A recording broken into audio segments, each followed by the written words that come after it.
And once more, welcome inside Rogers Place. Hamblin has experience playing with great players. Yeah, there's no question about that. He had a terrific second half of the season last year in Bakersfield.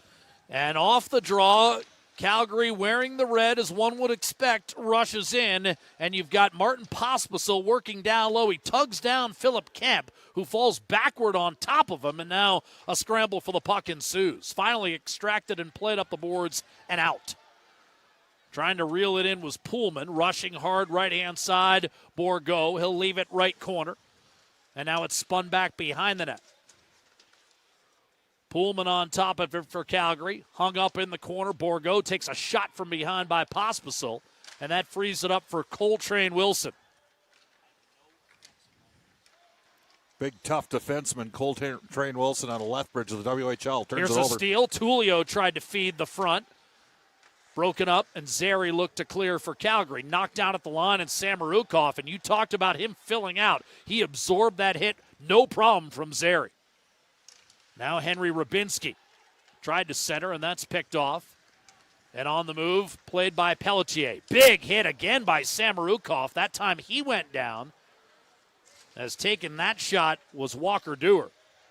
Oilers funnel it back beneath the Calgary goal line. Advanced to Pelletier and then swatted down from behind by Rubinski. Picked up Dewar. Runs into Markus Niemelainen. Again, the Oilers, their top six defense, all draft picks, and they've been around a while. Samorukov and Niemelainen been in the organization a number of years as it's flipped back inside the Calgary line and collected by Solovoyov. Fires a dart down the middle, broken up, intended for Rory Kierans, and played by Rodrigue, who went 97-32 his last 3 years in the Quebec Major Junior Hockey League. Kuznetsov holds it in for Calgary. Shot misses badly. Careens off the corner boards, held in, and big hit by Yanni Kaldus, and that'll free it up and a clear for Cam Beats. Rushing in, Ostap Safin. Bob mentioned a number of Bakersfield players in the lineup tonight, and Safin's one of them.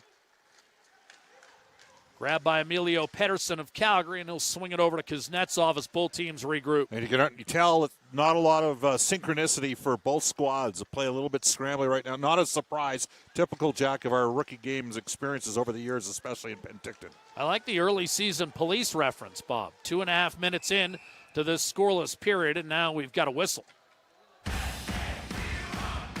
Referees today, Brody McGrath and Kyle Kowalski. I think Calgary was just offside on the play, so Ben King will take a draw against Devin Brousseau. Bad luck. It should be noted Jake Chason got banged up the other day, and he's going to miss probably both rookie games, as it turns out. No question. Obviously, the news on Dylan Holloway as well, which you alluded to in the opening, and got it, maybe had a chance to make the Oilers team to start the year. He would have probably been the guy that mostly fans that are here would have had their eye on from an Oilers perspective. And it's safe to say, is he essentially, Bob, redoing the wrist surgery? Yeah, that's scaphoid. It happens sometimes with that type of injury. Cole Huckins able to tuck it down deep for Calgary. And after the puck and taken down behind the net was Phil Kemp. Played his college hockey at Yale. Also showed up for Team USA on a World Junior roster a few years back. Won a silver medal. Calgary able to find the puck in its own end, and Cameron Wynot will hit the line. Pass a little behind Huckins, and he's wrapped up immediately by Broberg. Soderlund behind. Getting himself in a bit of trouble was Michael Kesselring, and it's held in by Calgary. Quick one-timer sent wide by Pospisil. Coltrane Wilson down low. Hovering is Zary. Pospisil. Shadowed tightly by Broberg, and now ducking down low, Zavgorodny. From behind the net, centers. Quick shot and a save made by Rodrigue on Pospisil. Broberg comes over to challenge. Quick handoff, Solovoyov. And now Zavgorodny hovering. Bourgault with pressure. Shot from the point, not through. Wilson watches it tipped directly to Zavgorodny. Now he absorbs a shot. Zavgorodny back in front.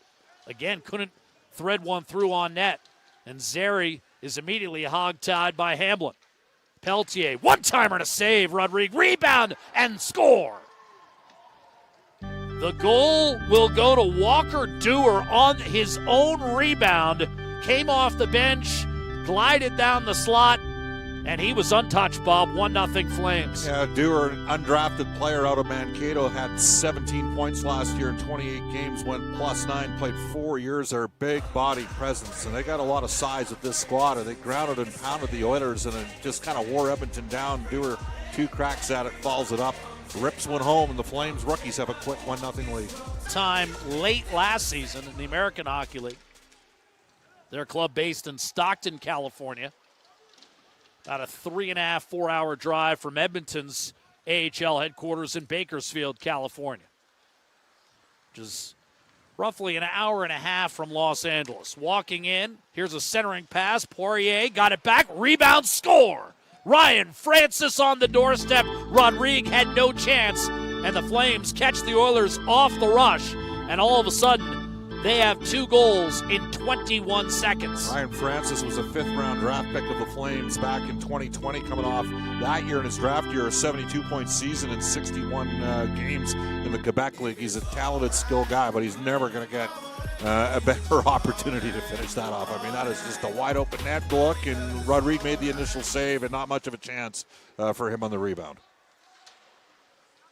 Off the draw, flipped up the right-hand side by Kemp, and then knocked back in immediately by Kieran's. Handled by Rodriguez, ushered up the boards. Held in for the moment by Kuznetsov. Now checking fiercely down low, Englot. He eventually came up with a puck, only to have it stripped briefly by Serona. Lucas Serona back to Kuznetsov. Wrist shot, and that fluttered into the glove of Rodriguez with 14:37 to go in the first period.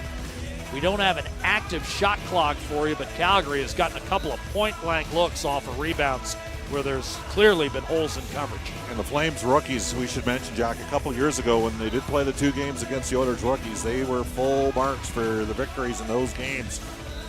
Oilers had a couple players in terms of Cooper Marody and Tyler Benson. Cooper Marody was coming off a concussion, and they didn't get quite the offensive juice I think they were hoping from in that 2-game set. Dustin Wolf, the Calgary goaltender, and like Rodriguez, just a sparkling win-loss record at the major junior level. He did it out in Everett, went 106-34, even better than Rodriguez, 97-32. I mean, you've got 2 goalies that all they did was win in major junior.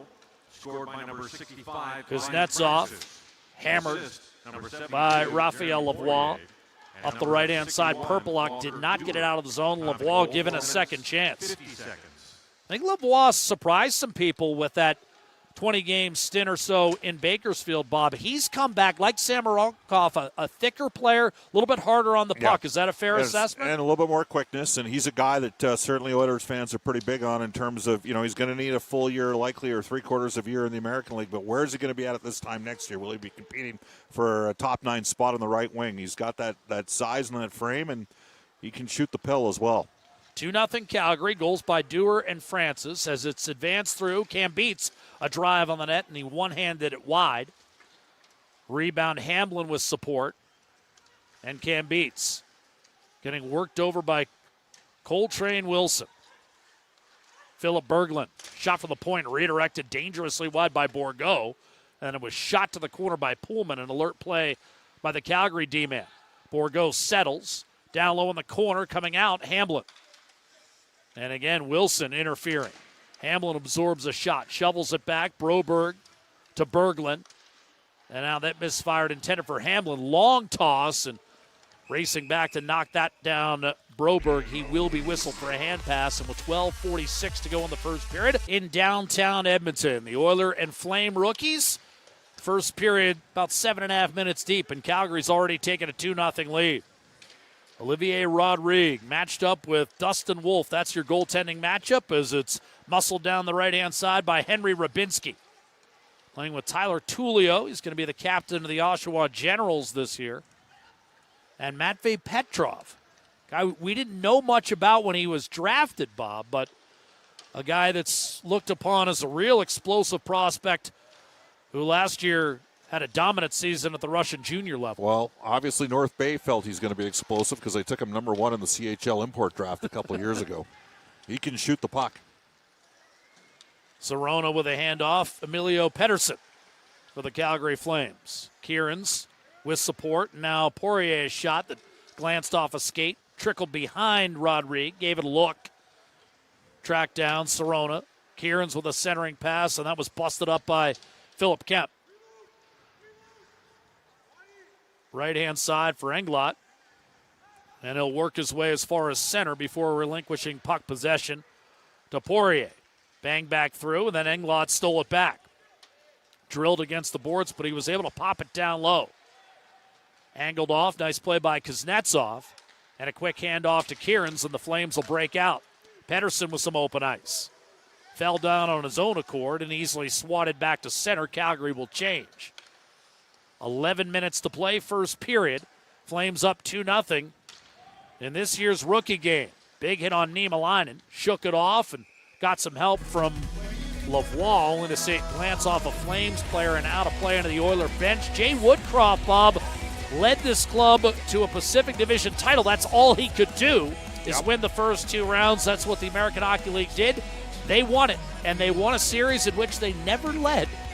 They beat Henderson in a series where they won 2 overtime games. They never led the entire series. Former Oilers assistant coach Manny Viveros, the head coach, working for the Vegas Golden Knights in Henderson. And Marcus Niemelainen was maybe the Oilers' best prospect left side defenseman down on the farm last year. And now he's going to have some company because Samorukov and Broberg are going to likely start the year there as well.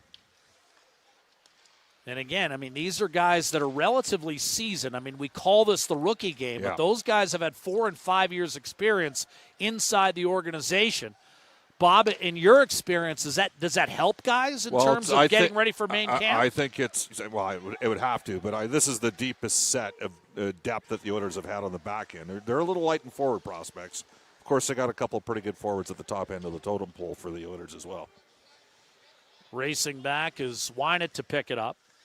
And again, I mean, drafting of guys like Bourgault meant to address that, kind of restocking the cupboard a little bit up front. And Holloway last year as well. Up the right-hand side again, Dylan Holloway.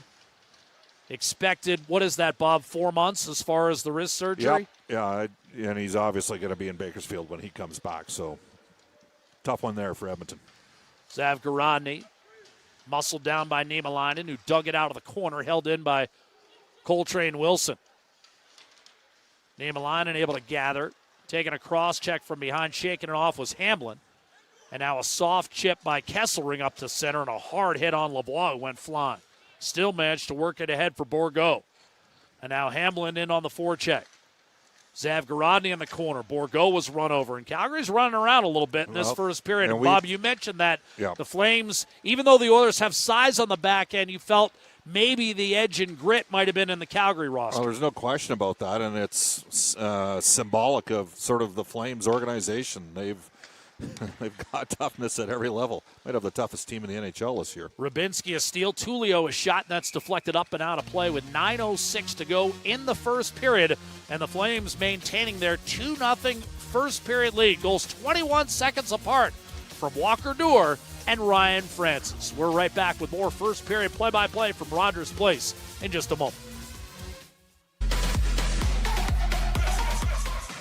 Rybinski wins an offensive zone draw. A shot from Niemelainen does not squeeze through. And that will be worked around right-hand side. Excuse me, that was Caldas for Edmonton. And now Pelletier burns Kemp to the net. A shot denied by Olivier Rodrigue.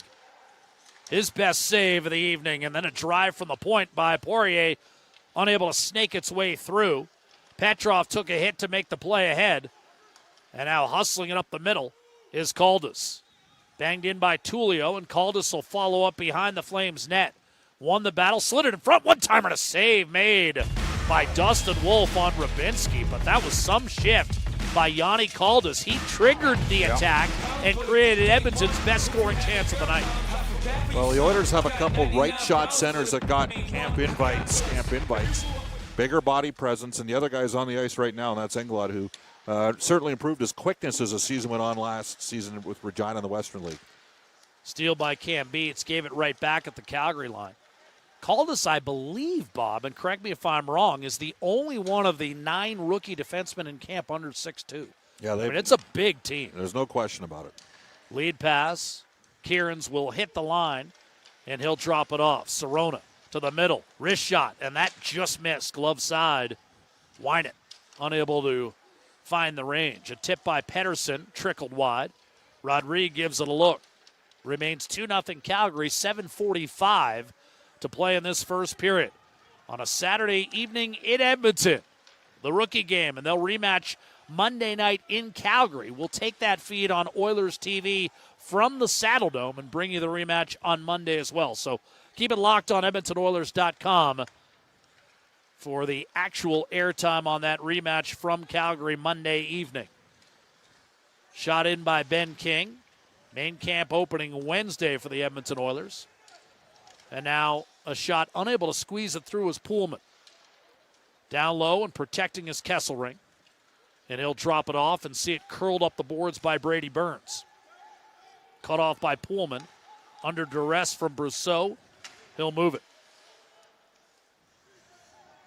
Purpleluck. Saw it lofted back in by King. Knocked down by Niemelainen.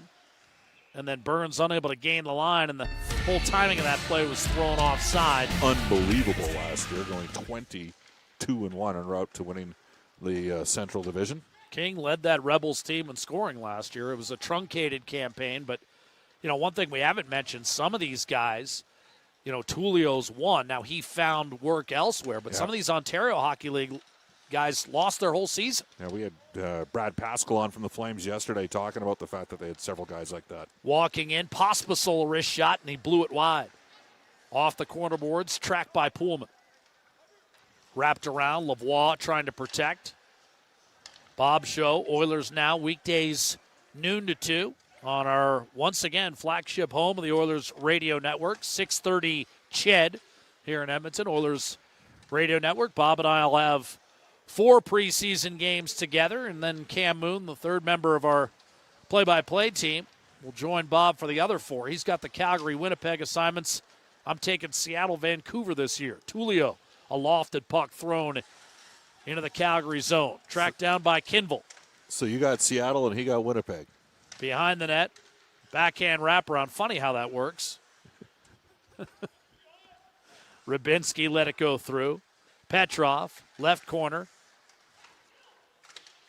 So Lavoie will leave it back for Kinville, and swatting at it, desperately trying to clear, was Dewar, who again opened the scoring. Finally, Solovoyov in conjunction with Pelletier, and the puck travels the length of the ice. Left for Berglund by Broberg, who was sent tumbling. Safin to the middle. Englot. Tullio. Safin, wrist shot, save. It handcuffed Wolf, but he was able to keep it out and protect the 2-0 Calgary lead with 5:06 to go in this first period. Bourgault looks to track off the draw.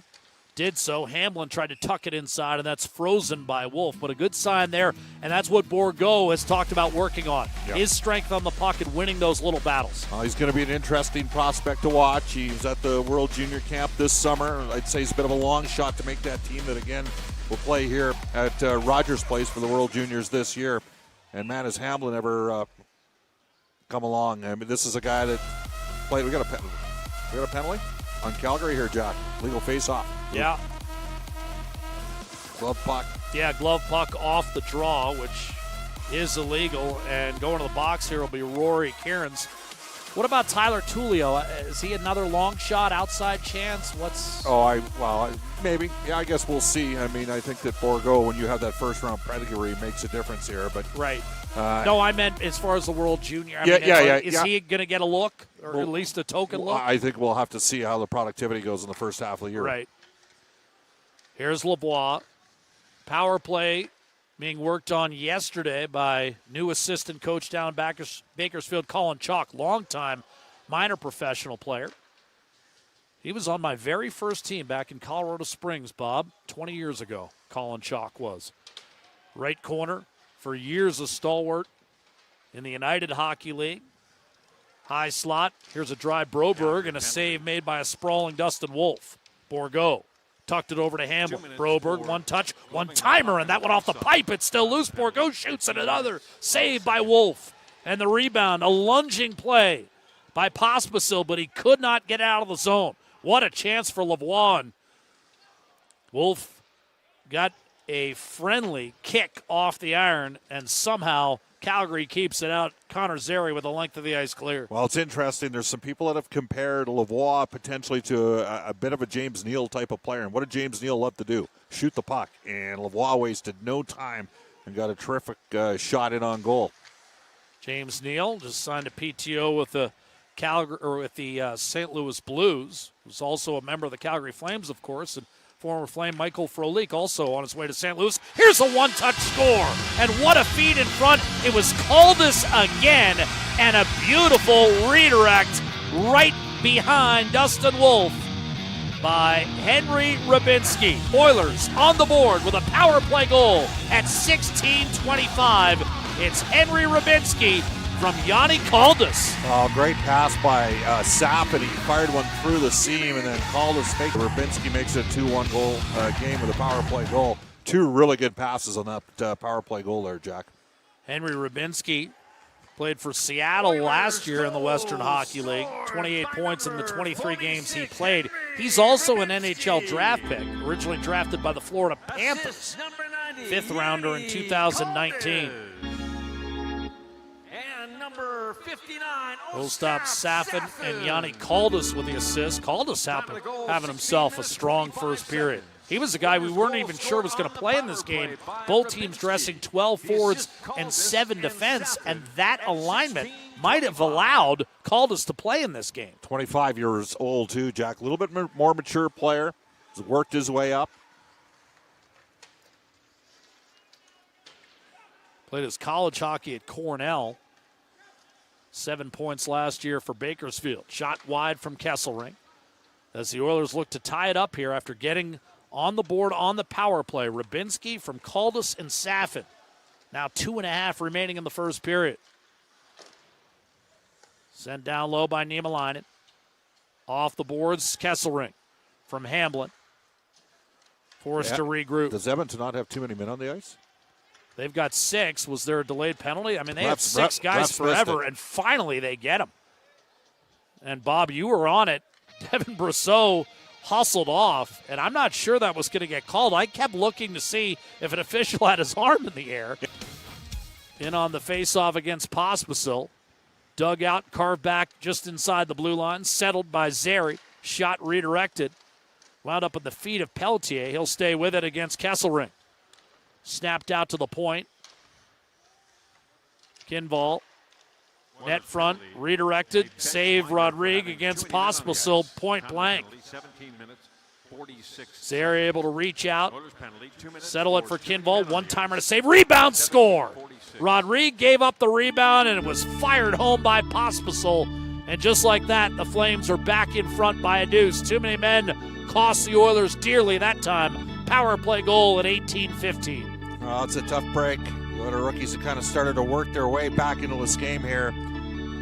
We saw a couple years ago, Jack, in the 2 matchups, Zavgorodny has got some skill. I know he was very quiet last year playing for the Stockton team, which, by the way, was based in Calgary, as you would recall. Right. He only had 1 goal in 29 games. But I thought he was pretty good a couple years ago. Well, and he's been active in tonight's game. I mean, he's several times gotten inside the dots and created problems for the Oilers. Pospisil that time banging home the rebound, and it's 3-1 Calgary. Busting up Cam Beats, and his lead pass picked off, and that was well done by Dewar. Otherwise, the Oilers might have had a break. Safin will put it back behind the net. 18 minutes, 15 seconds. Battled for, controlled by Ryan Francis. The assist, Zavgorodny and Shinval at 18:15. Zavgorodny and Kinval with the assists on that last power play goal for Calgary that puts the Flames up 3-1 with now 1 minute to play in this first period. Julio will drop off for Caldas. You know who we've not seen? 2 hits in his second shift of the game. Oh, a big hit. Samorukov. And down, Samorukov has not been back since those two big shots. And He's not, Niemelainen's obviously, wearing a letter, and he was supposed to be wearing one as well, and he is not on the bench. Broberg, a shot that was juggled by Wolf. Rebound tracked down by Pospisil. And again, we already talked about how earlier in camp, Jake Chason suffered what appeared to be a shoulder injury that's going to probably keep him out for the rest of rookie camp. And Sam Marukov, you mentioned cleared. It was only announced basically on the precipice of rookie camp that he was going to be even here and available to play. We don't want to speculate, but obviously those two collisions are what brings to mind why he might not have been out there for the last 17, 18 minutes. Lead past 5 seconds. There's time. Tullio on a break. Slapper to save Wolf. He had a little more time than he realized, Bob. Down to 2 seconds, and the horn will sound. You can't blame Tullio. He knew he wanted to get a shot away before the horn, and he ended up firing with about 4.5 seconds to go, but it was just long range enough for Wolf to kind of come out, cut down the angle, and help preserve this 3-1 Flames lead. And I think the story, when you look at the first period, Bob, we were talking about Edmonton's size on the back end. Now, just because you have size, that doesn't necessarily lend itself to a team that's going to push the other club around. You talked about Calgary's grit up front. I think that had an effect. Oh, there's no question. I mean, we knew Calgary had the bigger team coming in, and some old school baggage smashers, some guys that really like to get in and hit. And that's just, take a look at Sam Marukov. We talked about him being a guy that we were going to watch, and he got, two collisions in a span of about 25 seconds, and suddenly he hasn't been on the bench for the last several minutes. And that's got to be concerning for Oilers fans out there, and we'll continue to monitor that. But I think Calgary's first goal basically happened a direct result of an extended cycle where they won 2 or 3 physical battles in the Oilers zone, and then they got the second one, bang, bang. And then Edmonton gets a power play goal and then loses the momentum. And they get a power play goal with their second power play unit after their first power play unit post. And then kind of gives it away, an unforced error and a blown line change. And Calgary's got themselves a 2-goal lead after scoring a power play goal of their own. So I think the Flames rookies showed some physicality and perhaps a little bit more scoring depth, a little bit more experience with some American Hockey League guys up front, and some higher-end guys, too. That's not, Zary and Pelche. Pelche had 7 points here last year during the World Juniors, and he's an exciting player. He's electrifying. He's got a lot of speed, and we know what Zary can do as well. Big-time player out of Kamloops. So those are probably their 2 top prospects, A lot of people, I think the Hockey News had those guys ranked 1 and 2. They got 6 of their top 10 prospects playing tonight. The Oilers have got 5, and now they've lost Sam Marukov. So we'll see how Edmonton responds here, Jack, in the second period. On the flip side, Bob, and you talked about it at the outset, sometimes in these rookie camp games, players with a number of years of experience, especially at the NCAA levels, can sometimes thrive in games like this. I'm wondering why.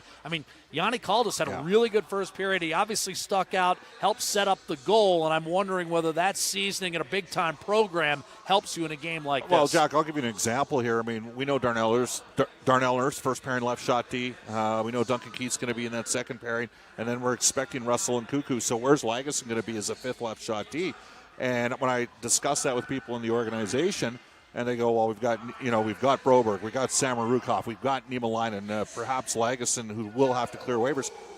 All along they go, and we've got a really good guy in an AHL deal by the name of Caldas. It's an effective player, and I thought he was the guy that stepped up the most, and obviously set up the goal. 2 good passes, Safin first to him, and then Caldas with a wide open look for Rubinski. So he's the guy that made the most of his opportunity in the first period. The 2 most dynamic offensive prospects, I think you'd agree, at least up front, coming into this camp without Dylan Holloway, of course, Xavier Bourgault, and, of course, Raphael Lavoie.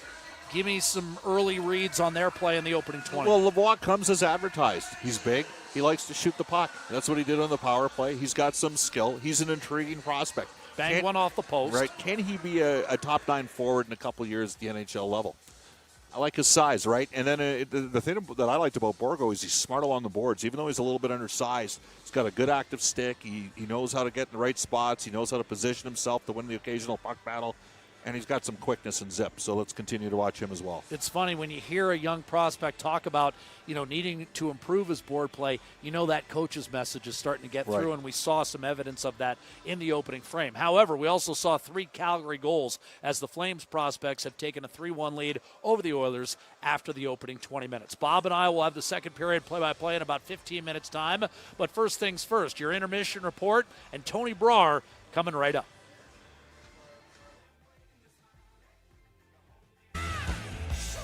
You get a week like this, and they're seeing female instructors and head instructors, and why not? Why can't it be them?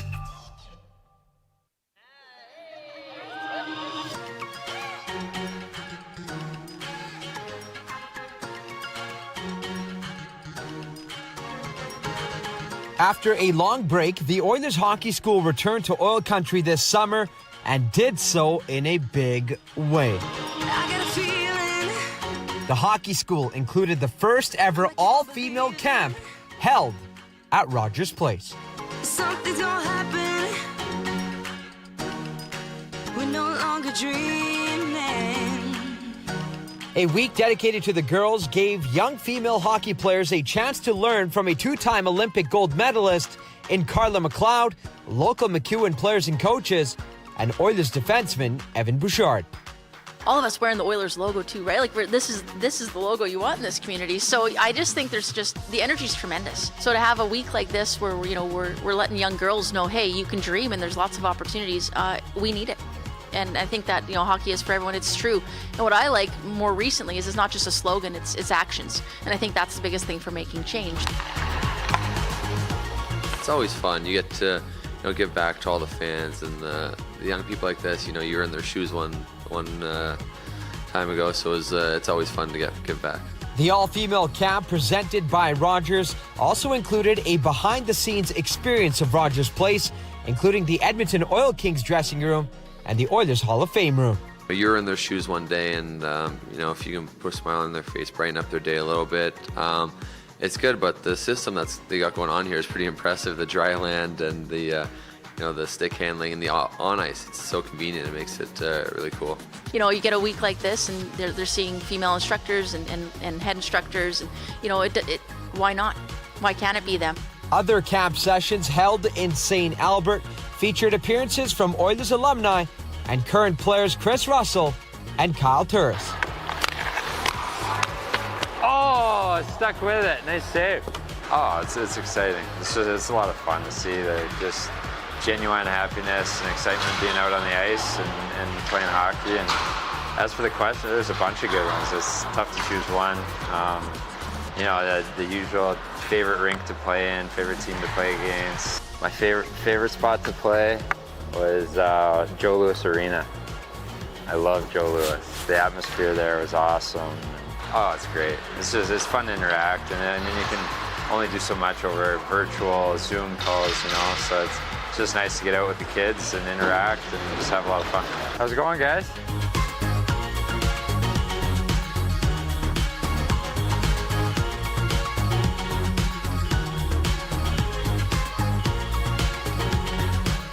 Good job, guys. Way to go.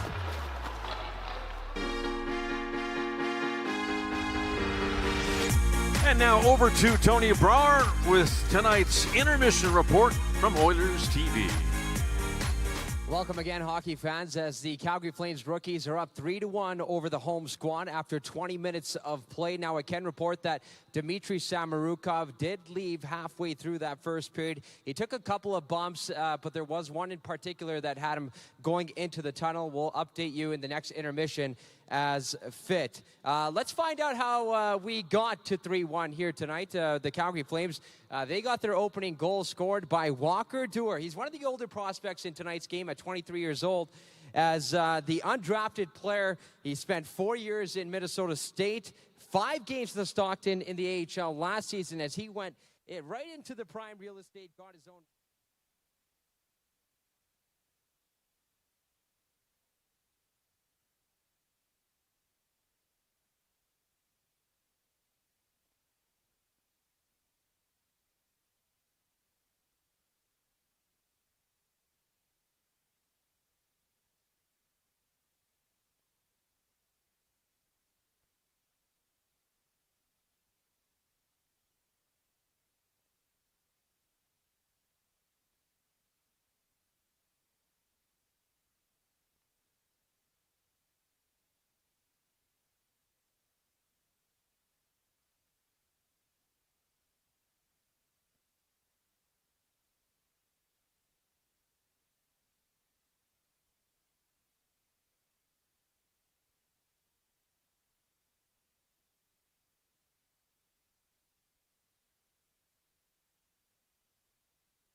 Third straight time off another rebound off the pad of Olivier Rodrigue, and that is how we are at 3-1 after 20 minutes of play. Now, one prospect in particular, you may have noticed him, number 68. He can shoot the pill. He had 66 points in 62 points in his draft here with the Oshawa Generals of the Ontario Hockey League. Of course, that league was suspended due to the COVID-19 pandemic.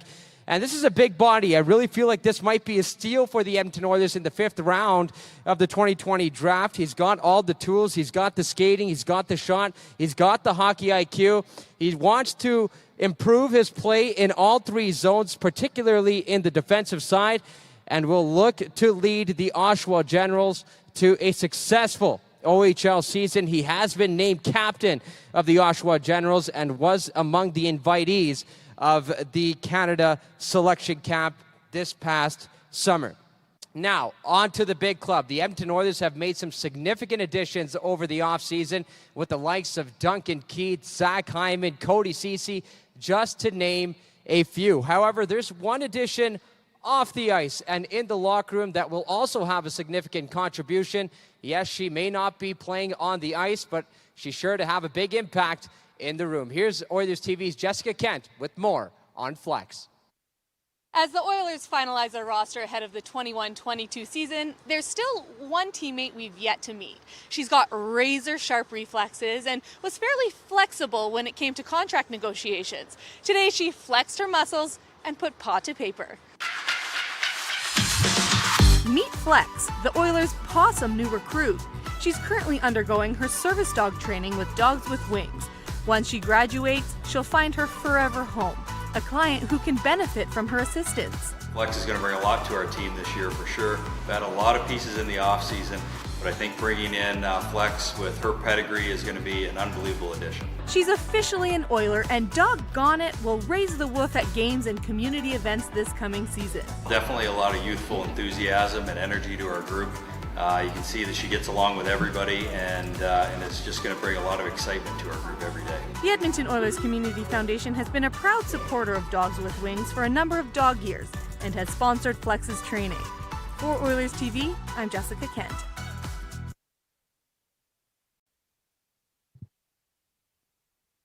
Thank you so much for that, Jessica, as it is 3-1 after 20 minutes of play. Now, this morning, head coach Jay Woodcroft said, yes, there are going to be some growing pains with this team coming relatively quickly together, but this team's character will be determined by how they respond to adversity. He hopes that they can respond in a big way in the next 20, in the next 40, really, to hopefully even this up in front of the home fans. 3-1 after 20 minutes of play, as we'll have more here tonight at Rogers Place.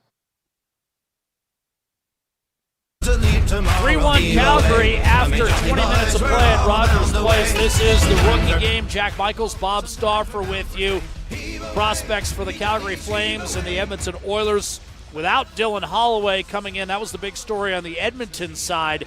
Now another developing story is the fact Dmitry Samorukov has not returned to the Oiler bench for the start of the second period, so evidently banged up on one of the two collisions he was involved in the early stages of the first period, where Calgary scored twice in a 21-second span to take a 2-0 lead 5 minutes in. Rybinski scored on the power play for Edmonton, and then Calgary countered power play goal by that man, Pospisil, whose shot denied by Olivier Rodrigue to open the second period. Martin Pospisil banged home a rebound. All three Calgary goals directly off rebounds, Bob, in front of Olivier Rodrigue. Pass picked up by Bourgault at center. Little or no chance on any of those three. No. Quick shot by LeBlanc, a save made by Dustin Wolf. Rodrigue will go the distance for certain tonight for Edmonton. We'll keep an eye on the Calgary net. Backing up tonight, Carter Serienko, who's played a couple years for the Prince Albert Raiders of the Western Hockey League. We expect Wolf to get the majority of the work in the two rookie games. Rematch scheduled for Monday in Calgary. Walking in, Jacob Pelletier, a wrist shot and a save made by goaltender Olivier Rodrigue. Now, Pelletier and Connor Zary, I mean, we talked about the fact they're Calgary first-round picks, but they are late first-round picks, Bob. What's your sense of where they are in the system for Calgary and how legitimate NHL prospects are they? I think they're their top 2 prospects, to be frank with you. I mean, they've got some skill, and I think they're hoping to hit. I know they missed on a couple late first rounders 5 or 6 years ago, and I think fans in Calgary are much more optimistic about these two. Pelletier battling down low, left corner. Kesselring comes over to rub out Ryan Francis, who scored the second Calgary goal, and he's got the puck in the right corner. This time drilled by Caldas, a very strong first period for him. Excuse me, that was Niemelainen, and it was carved out of the corner. Yanni Caldas set up the Rybinski power play goal, also factored in a couple other Edmonton scoring chances as Francis wheels it back in for Calgary. Kesselring protecting down low. Michael Kesselring, a 6th-round pick of the Oilers a few years back. United States Hockey League and a year at Northeastern. Rybinski 2-on-1. A one-timer flubbed by Petrov. Thought Rybinski was going to shoot and maybe use the pads as a rebound. I'm with you. That was an awkward placed pass for Petrov to try to one-time. Yeah, a little saucer, and it was clearly bouncing as he tried to one-time at home. Now there's Caldas at center picking one off and driving it back in for Edmonton. Kuznetsov with an attempted clear for Calgary. Got entangled in the feet of Sorona, but ultimately the Flames will break out. Pettersson pulls up and is popped by Caldas. Sorona in support, hog-tied by Philip Kemp, and a big hit by Englot forced it free. Pettersson there to gather for Calgary, and Sorona one more time. Kieran's had it stripped by Caldas. Pullman will pinch down low. Setting a screen was Pospisil, but finally Caldas is able to find the puck and clear it back to center. Fresh off the bench, fired back in by Wynett. King was able to charge toward the net, a shot up high. That hurt, I think, Rodrigue, right in the collarbone. I think he's a little shaken up right now, kind of battling through it. Ben King down low. He is favoring that left clavicle. Shot again, this time from the point. Purpleluck watched it glance off the blocker of Rodrigue. Delayed penalty coming against Edmonton. Purpleluck down low for Cole Huckins. Out of the right corner to the net, a shot, and that went off Rodrigue and then maybe caught the post a little bit. And I'm telling you, Olivier Rodrigue is trying to battle through that shot he took up through the collarbone, and I'm sure he's going to manage to do it, but that one can sting you. And Englot will go to the box for high sticking. Flames rookies have really just kind of picked up, Jack, where they closed in the first period. I mean, they came out banging from the get-go. They've knocked one of the older rookies higher and better prospects, Dmitry Samorukov, out of the game. They got 2 quick ones. They are 1-for-1 in the power play after the Oilers got back in the game at 2-1. Zavgarodny across, a shot, and that was blocked. Well-positioned was Kesselring to maintain. And now you've got Kinville. Wrist shot whistled up high. Broberg with the initial block, and now Zavgarodny. Kinville tried to spirit it down low. Berglund over to Broberg, and a length of the ice clear, hammered up the left-hand glass, and Wolf will take the hop and leave it for Kinville, and Calgary must regroup here with 85 seconds left on the power play. Zavgarodny ambles his way in. Dropped it off. Kinville, shot, blocker save, Rodrigue. Rebound, Zavgarodny. Looking to pounce, though, was Rybinski, and then it was hammered down the ice by Tullio. And once again, Calgary with a reset. 4 1/4 gone by here in the second period. Halfway through this Flames power play, their second opportunity of the evening. Gaining the line, Poirier. Forced out wide by Kesselring. Now Niemelainen winds it around, and once more, Calgary forced to give chase.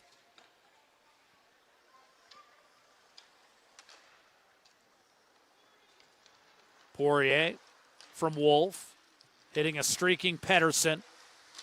With him was Dewar, but that was completely negated and nullified by Phil Kemp. And now the Flames are probably down to their last rush here on the power play. 25 seconds on the man advantage. Ryan Francis nudged it ahead, broken up, and Rybinski is able to force it back to the Calgary line. Fired in, but this is going to be an icing call whistled against Poirier.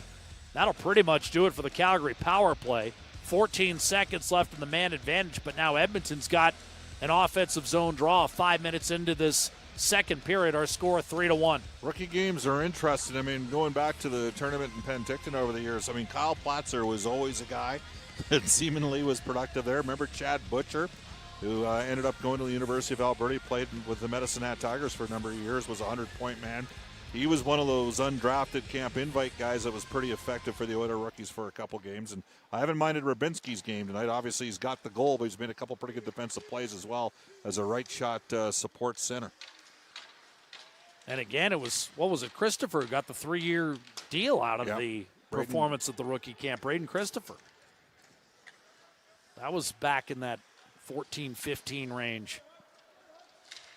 Lavoie had it slashed away. Flames pick it up. King. And that was throttled at the blue line by Broberg. Ahead for Hamblin. A chance for Edmonton. Hamblin to the backhand. And that was stopped. Got a little interference from behind at the last moment from Cole Huckins. Through one man. Not a second. Poke checked away by Broberg. And now the counter. Lavoie. Little off balance. Wilson took him down. And that's a well-called penalty, and the Oilers will go to the power play as Coltrane Wilson. Think of how our lives would be so much improved if we had a cool name like Coltrane. I'd love to meet his parents. I'm sure they're fun to hang out Clark with. Wilson as well. That's his older brother that played for the Edmonton He was tough too, wasn't he? We saw him land a knockout bomb at the Penticton tournament one year. He could chuck him. He was tough, and I am told, though I haven't seen him actually drop the gloves, that Coltrane can fight too.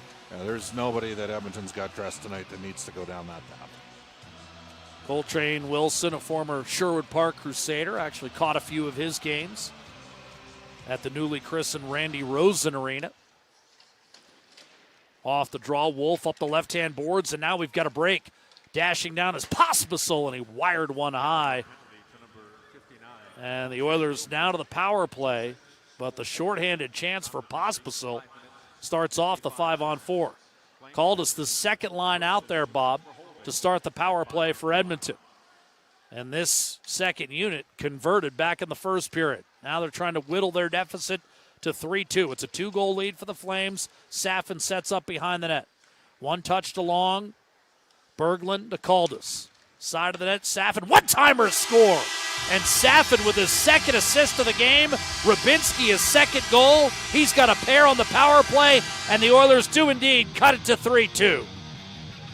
Well, there you go, another power play goal. And Safin, he's almost, it's interesting. Maximov and Safin were both selected in the same year, and I think most of the Oilers fans that sort of do the deep dives into the Oilers prospects have got Maximov sort of ranked ahead of Safin, but Safin's made a couple pretty nice plays here to set up a couple power play goals with the second unit. Edmonton's right back in the game, and Rybinski's making a little bit of noise here for himself, and that's what he's got to do. And again, we talked about the fact didn't get signed by Florida, 5th-round pick in 2019, and had multiple offers to go to camps, and ultimately chose Edmonton. He's got a couple here tonight.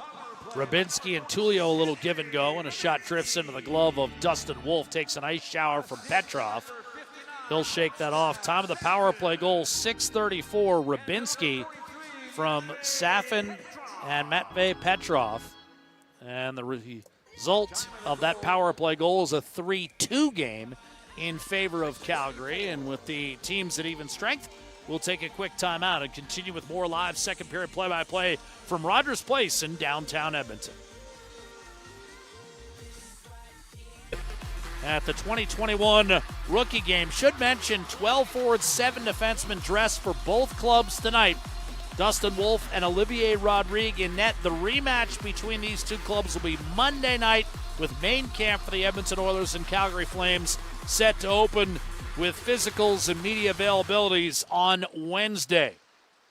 Face-off, win for Calgary in its own end and knocked up the left-hand side, gathered by Broberg for the Edmonton Oilers. Wheels it Ed for Tyler Tullio.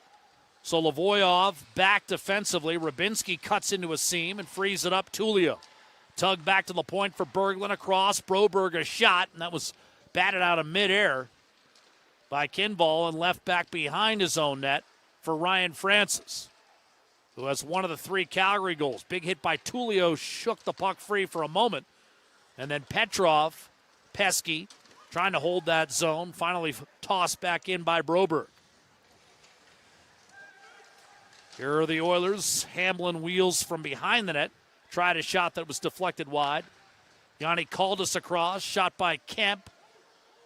That bit his own teammate Hamblin. He'll stay with it. So Lavoyov pins him against the boards. Bourgault continues the cycle, only to see it cut off by Kinville. Francis stripped by Lavoie. Kemp. Caldas. And a bouncing puck will force him to reset at center. Dozen minutes to play in the third.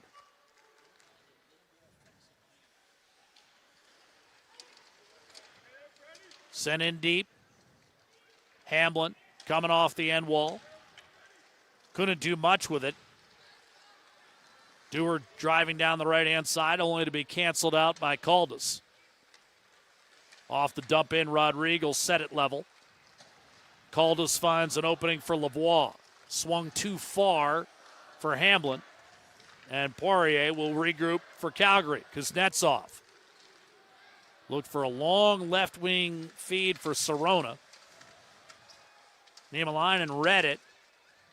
Unable to extract the puck from his own end on his first opportunity, but now using a screen from Caldas will break free and flip back through center. Poirier knocks it down. Shaking off backside pressure from Brady Burns. Left for Niemelainen by Kesselring, and now Burns with open ice. Hits Devin Brosseau at 26 years old, the oldest skater for either club, and a shot deflected up and out of play off the tape of Kesselring initially. 10:49 to go in this second period. Well, again, after a power play goal, a little bit of momentum there for the Oilers rookies, and the Flames, Coltrane Wilson taking the penalty. He got beat outside wide on the play, and the Oilers created a chance, and they're trying to build upon it here. Saffin's had a good game for himself here. A couple of real nice assists in the power play. And here's Saffin in the slot. Kind of a half pass, half shot. I think he's a little confused as to where it was. Is that angled well wide of its intended target? Englot trying to settle it down, pinned underneath his body, trying to rake it out of there, and then it went right to Cam Beats, and his shot wired into the glove of Dustin Wolf. That was interesting. Saffin again, Jack. Yeah. And Wynett was kind of trying to rake it out of there and ended up going right to Cam Beats. 10:25 to play in this second period.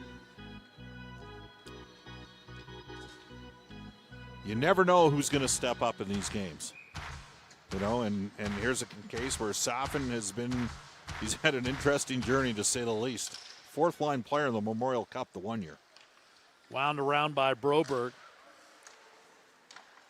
Now Saffin with Halifax, and last year cutting his teeth in Bakersfield, and moderately productive. Had 4 goals in 22 games. Here's a shot by Petrov through a screen from long range that Wolf finds. 10:08 to go in the period. Another offensive zone draw for Edmonton, but this is kind of what Jay Woodcroft looks for. Just rolling lines, and one line builds on the other's momentum, and it's been a while since Calgary has had really any kind of sustained flow in the Edmonton zone. So he gets Hamblin, Lavoie, and Bourgault right back out there. Tie up off the draw. Bourgault won the battle, slid wide by Lavoie. Berglund. Back to Hamblin, a drive, and that high riser sailed over the right shoulder of Wolf. Broberg down low, flicked in front, one-timer, and that was stopped. A sliding Zary got in front of that one. But the Oilers creating off the cycle. That one hurt Zary. Rodrigue laid it high up on the window. Zavgorodny couldn't knock it down, but Zary will maintain. Bourgault tracks him solidly. Coltrane Wilson gives way, and suddenly Zary breaks free. Wrist shot blocked. And a nice job by Broberg for the second time in this period to get in the lane. Finds a loose puck, ushers it free for Bourgault, but he was slow to move it out. And a good work by Pospisil, who's a heavy player, gets it right back and fired it on net. Glove save made by Rodrigue. I've been impressed by Pospisil and some of the work he's done on the forecheck. He's a little bit more of a presence physically than I thought he was. Right-hand side. It's been 2 years, I guess. Walker Dewar tried to center, redirected, and Pelletier denied by Rodrigue. Good bounce for Calgary, but Rodrigue came up with a save. Here's Tyler Tullio swinging in front just out of the reach of the activating Caldas and cleared by Kinval of the Flames. Ryan Francis onside with Poirier. Shot blocked by Rybinski. He plowed into his own teammate Petrov, but a clear by Tullio chases Calgary back with 8.5 to go in the period. They were bowling for dollars there, Jack. Lead pass right-hand side. It's like the old human, the human slingshot between periods at certain games. See guys flying around. Here's a shot redirected off a Calgary stick and up and in, and Edmonton has tied the game on a tremendous bounce. Taking the initial shot was Philip Kemp, and it went right off a Flame stick, and he could not have deflected it more perfectly. Top right corner, 3-all. Phil Kemp will get credit for the goal. A rare offensive foray for Phil Kemp, who had 1 assist in 12 games last year and 3 in the second. But that's why you throw it on net. Yep. And Kinval went down to block the lane and instead roofed it over the left shoulder of Dustin Wolf. So it's 3-3, and Brady Burns will get credit for an assist there. Driving back in, Brosseau stopped by Wolf, rebound to Wynett. He gets himself tangled once more with Devin Brosseau. Played his college hockey at Clarkson in upstate New York. Continues to battle down low. Mentioned 26 years of age because before he even went to Clarkson, he had 3 years in the BCHL. Niemelainen steps up. Wrist shot into the glove of goaltender Dustin Wolf, and he'll freeze it with 7:23 to go in the second period, a period that has seen Rybinski score his second on the power play, and Phil Kemp catching a fortunate bounce. We are tied at 3. The Oilers have battled all their way back, and it is dead even at Rogers Place in the 2021 Rookie Game Battle of Alberta. Drew Englot awaiting an offensive zone draw to the right of Dustin Wolf as the Oilers in search of their first lead of the night. Trailed 2-0 5 minutes in. Calgary got 2 goals in a 21-second span, but Rybinski with power play goals in each of the first 2 periods. And just moments ago, the equalizer off the blade initially of Philip Kemp, deflected home by Calgary defenseman Johannes Kinval. As the Flames send it in, played by Olivier Rodrigue. Up the left-hand side, Zavgarodny able to trap it there. Pospisil's centering pass went off the stick of Rodrigue. Kept alive for the moment by Pullman. Now Zary in the slot to the net. Couldn't pull the trigger on a backhander. Tied up by Berglund. Chipped it up the right-hand side. Kim Beats did not get it out, however. Calgary's second life. Kim Beats another chance on the wall. And this time, he makes sure to deliver a clear to center. Kinval ahead. Zary breaks in. He had maybe a late developing 3-on-1 even as the Oilers got caught there, but Zary was unable to move it. And it's lofted down the middle of the ice, deflects over to Hamblin. Pursued by Kinval, one-timer, and Lavoie had it blocked. Standing in front, Solovoyov. Against Lavoie, quick shot, Hamblin, and that went off the blocker of Wolf and just missed the outside of the post. Hamblin's got a good stick, Jack. Bourgault behind the net, Lavoie on his backhand. Saucered out to Kemp. And then he'll whirl it around the boards. Hamblin a strong forecheck. And did he stay with it too long? They're going to call a penalty there. Yeah, they are going to call a penalty. The initial check was fine. I think as they were rising to their feet, Hamblin got called for a hold. That's what I would suspect here. Because the initial check was fine. There was no penalty. And indeed, that's exactly what it is. Holding call, time 14-17. And when we come back, Calgary will be back on the power play with a chance to regain the lead. We are tied at 3 with 5:43 to go in period 2 from Rogers Place. 3-3 hockey game. The Calgary Flames rookies with an opportunity to regain the lead here. Flames have a power play goal of their own earlier. It's fired down the right-hand side by Kesselring. And Calgary Oilers penalty. back on the power play. The Oilers did a nice job last time the Flames had the man advantage, and Calgary just wasn't able to get set up. Kieran's will wind it around. Kesselring takes a hack at it. Was held in for the moment by Ryan Francis, but as it pops loose, Brousseau was able to find it and deliver a 200-foot clear. There's the ranginess of Kesselring, Jack. He helped break that play up, and that's when you got that frame. Yeah, he goes about 6'5", doesn't he? Nice seal off by Poirier, but the Flames are unable to break out, and instead it's Tullio playing keep away to Berglund. That's a savvy move, and Berglund is able to lob it down low in the Calgary zone, and already a minute has ticked by on the Calgary power play as the Flames, with 4:45 to go in the second period, have seen leads of 2-0 and 3-1 evaporate in this hockey game. Berglund, strong play at the blue line, created an opening for Broberg to find Tullio, mishandled the puck, stripped by Peltier.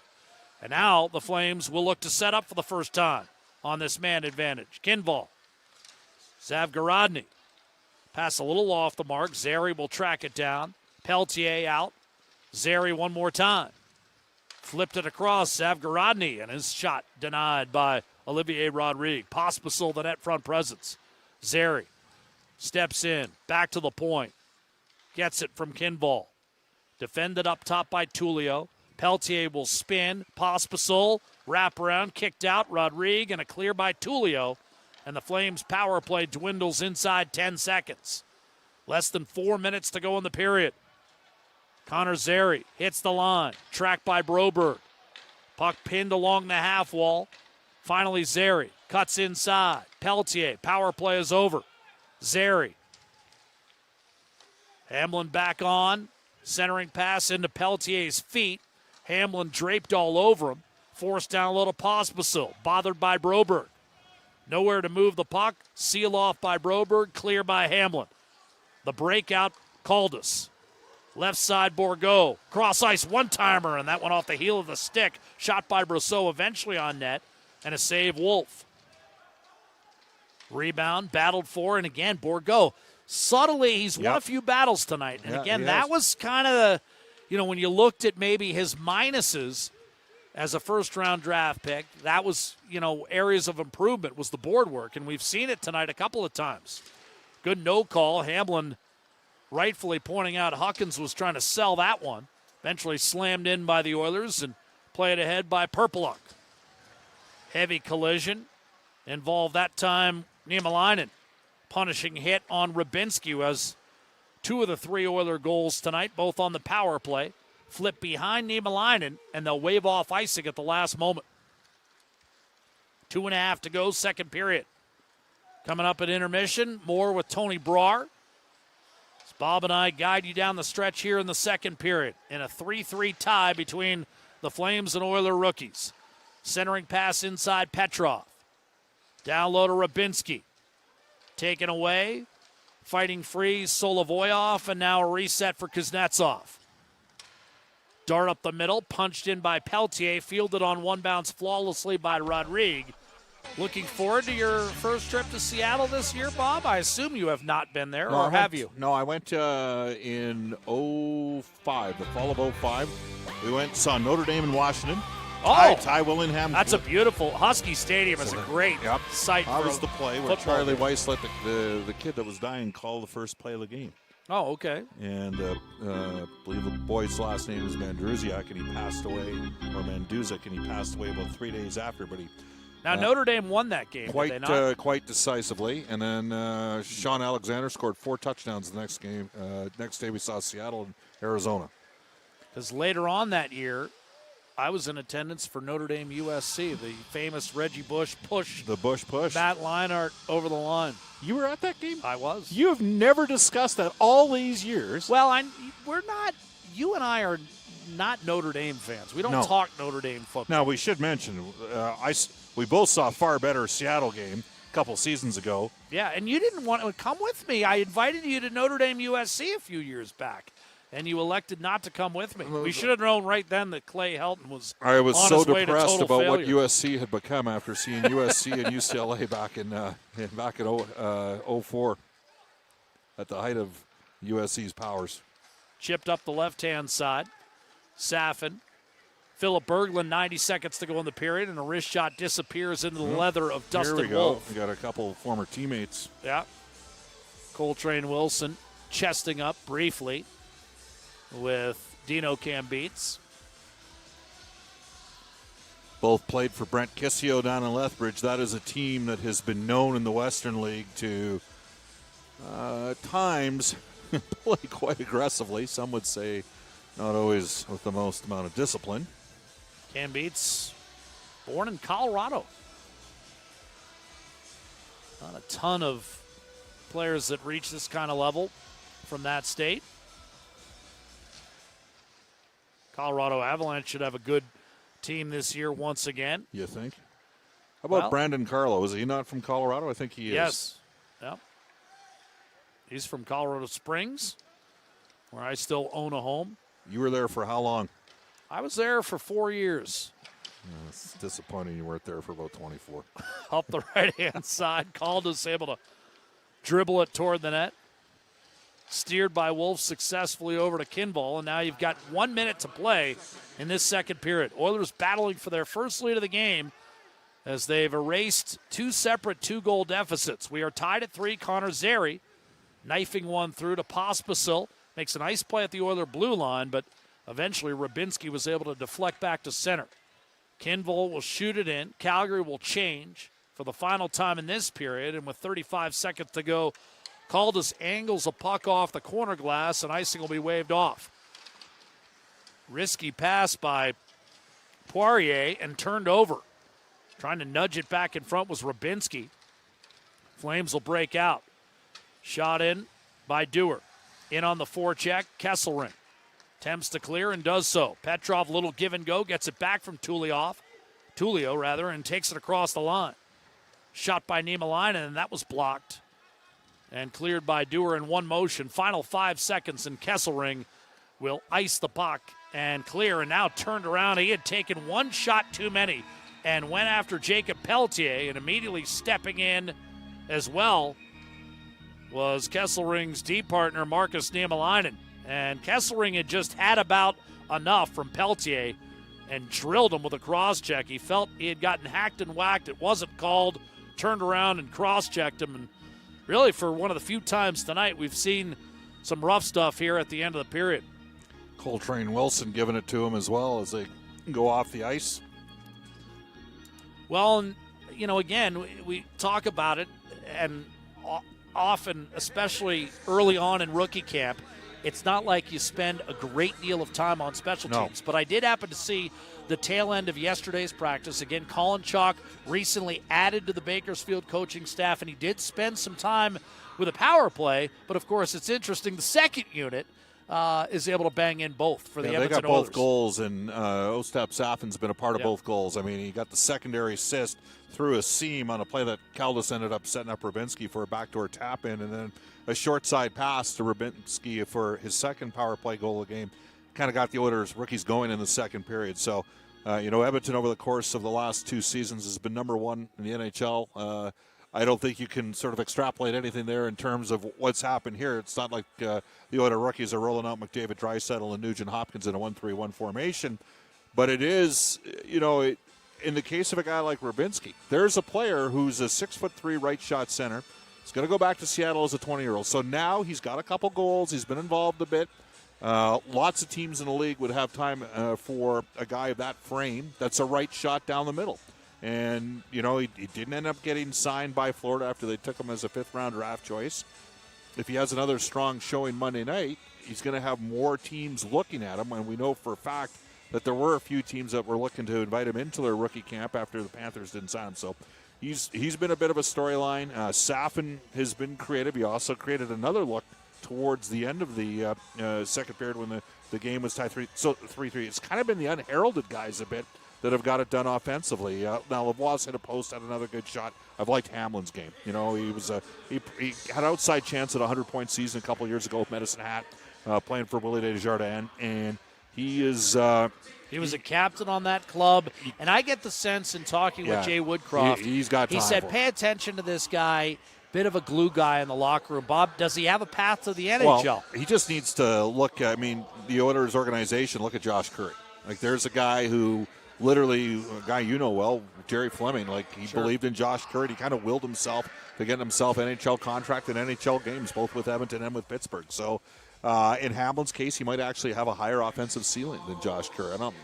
Curry, for an undersized guy, was a fairly competitive player. He filled the net at the American Hockey League level. Yeah. So, there's some good storylines tonight for Edmonton.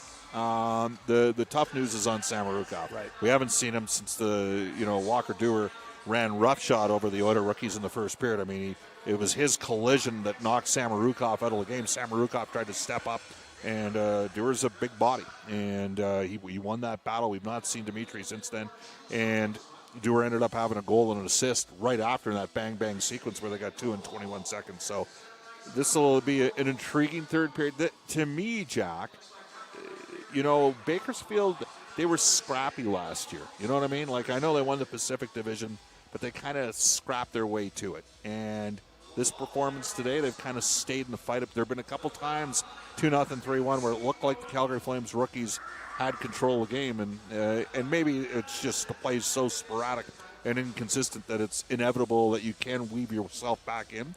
But I also think it's a little bit of a microcosm of sort of how Woodcroft's approach is. Just keep the positive energy going and stay in the fight. Well, he's got a couple of elite players at the American Hockey League level offensively, and Cooper Marody and Tyler Benson, which sometimes distracts you from the real strength of the team, which is kind of a bunch of guys, and this is a phrase that you kind of like to use, a bunch of guys that are just in the guts of the game. Yeah. A scrappy bunch, a bunch of glue guys who fill certain roles and at times will provide offensive contributions. I do want to ask you, though, about Olivier Rodrigue. We haven't had a ton of time to talk about him other than to say he really hasn't had much of a chance on any of the 3 goals, all bang-bang type of plays off for rebounds. How do you see Jay's goaltending rotation breaking down in Bakersfield after Rodrigue did get some games in at the tail end of last year? I think that Stuart Skinner, if they're going to play, what do they play now, 68 games in the Pacific Division? Right. I think Skinner's got to get at least 42 to 44 starts.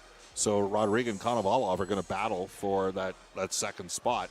And do you see one of those guys potentially going down to the ECHL so he can get 35 to 40 starts? Because you don't want a bunch of guys starting 10, 12 games, not when they're developing as prospects. How many Russian goaltenders do you know that are going to be patient to be playing in the East Coast League? And I wonder that's a fair comment by you. Right? Because he's probably got the option to return.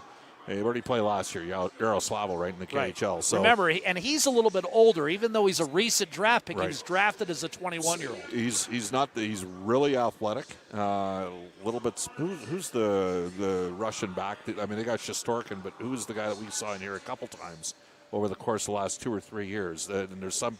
They didn't have to. He got protected this year.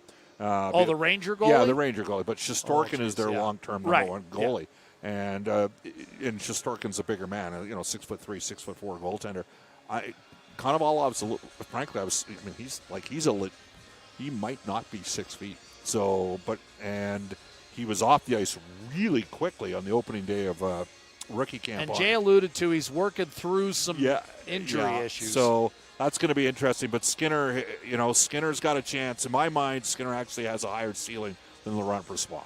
And Laurent this year is going to be in the Pacific Division. He's going to be backing up, a pretty decent starter with Las Vegas, but a team that no longer has Marc-Andre Fleury, which I think changes the complexion, all due respect to Robin Lehner. And I think that Skinner's got a higher long-term ceiling than Brossoit, who, of course, was drafted by the Flames and was part of that Schmid deal.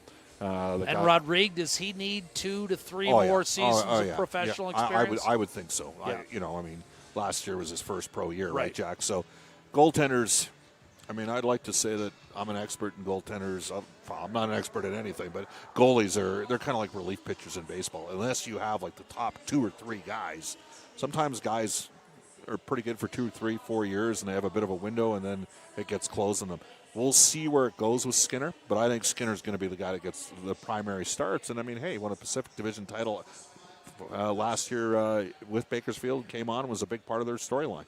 He's Bob Stauffer. I'm Jack Michaels. We are psyched to be back. 40 minutes complete in the Oilers Flames rookie game, and we are tied at 3 after 2 periods. Again, Henry Rubinski, a couple power play goals for the Edmonton Oilers. And the game tire is what Bob had all game long, and that's Philip Kemp, who got a friendly bounce off of Johannes Kinval. Coming up, we'll hear from Tony Brar at the intermission, and in 12, 13 minutes' time, Bob and I will be back with the third period play-by-play live from Rogers Place, downtown Edmonton.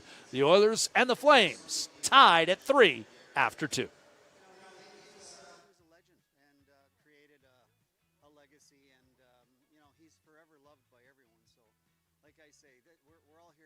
Support a great charity. So all of the funds from the tournament will go to the Joey Moss Memorial Fund, and so that is the fund that we've created after Joey's passing, and it will be to continue Joey's legacy, so to provide more employment opportunities for people with disabilities. I think of, singing to the rafters. It just his heart was as big as anybody's, and singing La Bamba and dancing and having a wrestling match in the room. Those are all memories that stick with all of us. Every day when you walk in, he's got a comment for every situation that'll make pretty much anybody laugh. As a family, we didn't realize the impact Joey had on the community, and it was just amazing to see how much love he received after his passing, and still continues to receive. Pretty special man, pretty special part of the organization and team, and he left a mark on pretty much everybody who he came across.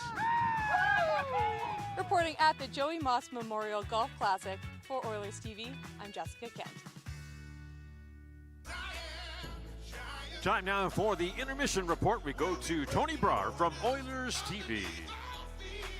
Thanks again, Al. This is Oilers TV at the intermission as the Edmonton Oilers rookies tie it up in the middle frame. 3-3 is the hockey game heading into the third period. I mentioned heading into the second period that Coach Woodcroft mentioned this morning. There will be growing pains early, but this team's character will be decided on how they bounce back. Well, the coach has to be pleased with the effort from the team in white as Henry Rubinski getting on the board for his second of the hockey game and second on the man advantage as Ostap Safin, the 2017 fifth-round pick, with a soft touch to Rubinski as he buries it over the glove side of Dustin Wolf, who is nothing to sneeze at either. He and his goaltending duo on the other side, Olivier Rodrigue, combining for over 200 wins in the WHL. And then Phil Kemp getting a fortuitous bounce right over the shoulder of Dustin Wolf as the stay-at-home defenseman, not necessarily known for his offense, as he has 1 point with the Bakersfield Condors in 12 games last season. He had a goal in 2 playoff games, but getting on the board for an important tying goal in the second period. Now, just like we did in the first intermission, let's take a look at one of the Oilers prospects playing in tonight's game, and that's number 54, Xavier Bourgault. He's the latest first-round pick, which was selected this past summer, 22nd overall.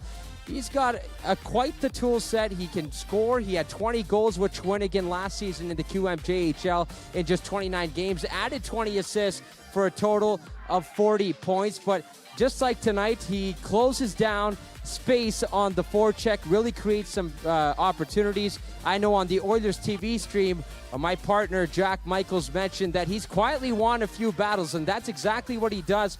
Of course, not the biggest guy on the ice, but uses that hockey IQ to win those battles in the corners, create opportunities for his line mates, which is Raphael Lavoie and James Hamblin tonight.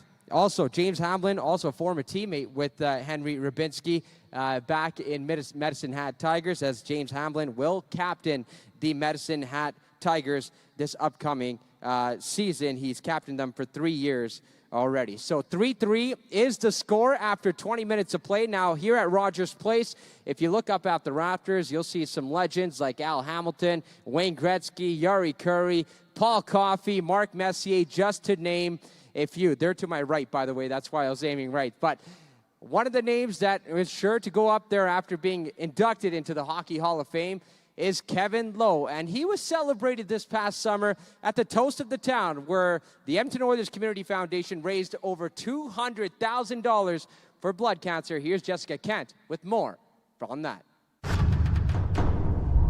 all of a sudden now Mess and Kevin come into play, and Slats is just furious, like unbelievable. And he goes, guys, keep your equipment on and walk every stair in LA for me without skate cards. I can't tell you, having worked for the Calgary Flames, I can't believe I was sitting in a room with this many Oiler alumni and having fun. Well, it's so great, isn't it? It was a night of swapping stories, catching up with old pals, and raising money to help fight cancer, all while toasting Oilers alternate governor and Hockey Hall of Famer Kevin Lowe. Sold it, $30,000. Thank you very much, $30,000. We lost some Oilers close to us, Dave Smanko and Brian Ross, Gerald Duke, Steve Moss, and cancer's everywhere, unfortunately, in this world. So that's what we're here for tonight. He always makes time to come and say, hi Brian, how you doing, how are things going? He's a true gentleman. The Toast of the Town event was founded by Oilers former trainer Barry Stafford and his buddy Brian Anstice, both who have battled multiple myeloma. I'll be able to live chronically with cancer like my good buddy Brian has because of the help and the support of you people allowing Dr. Chu to do his job. $230,000 and counting was raised for blood cancer research. For Oilers TV, I'm Jessica Kent.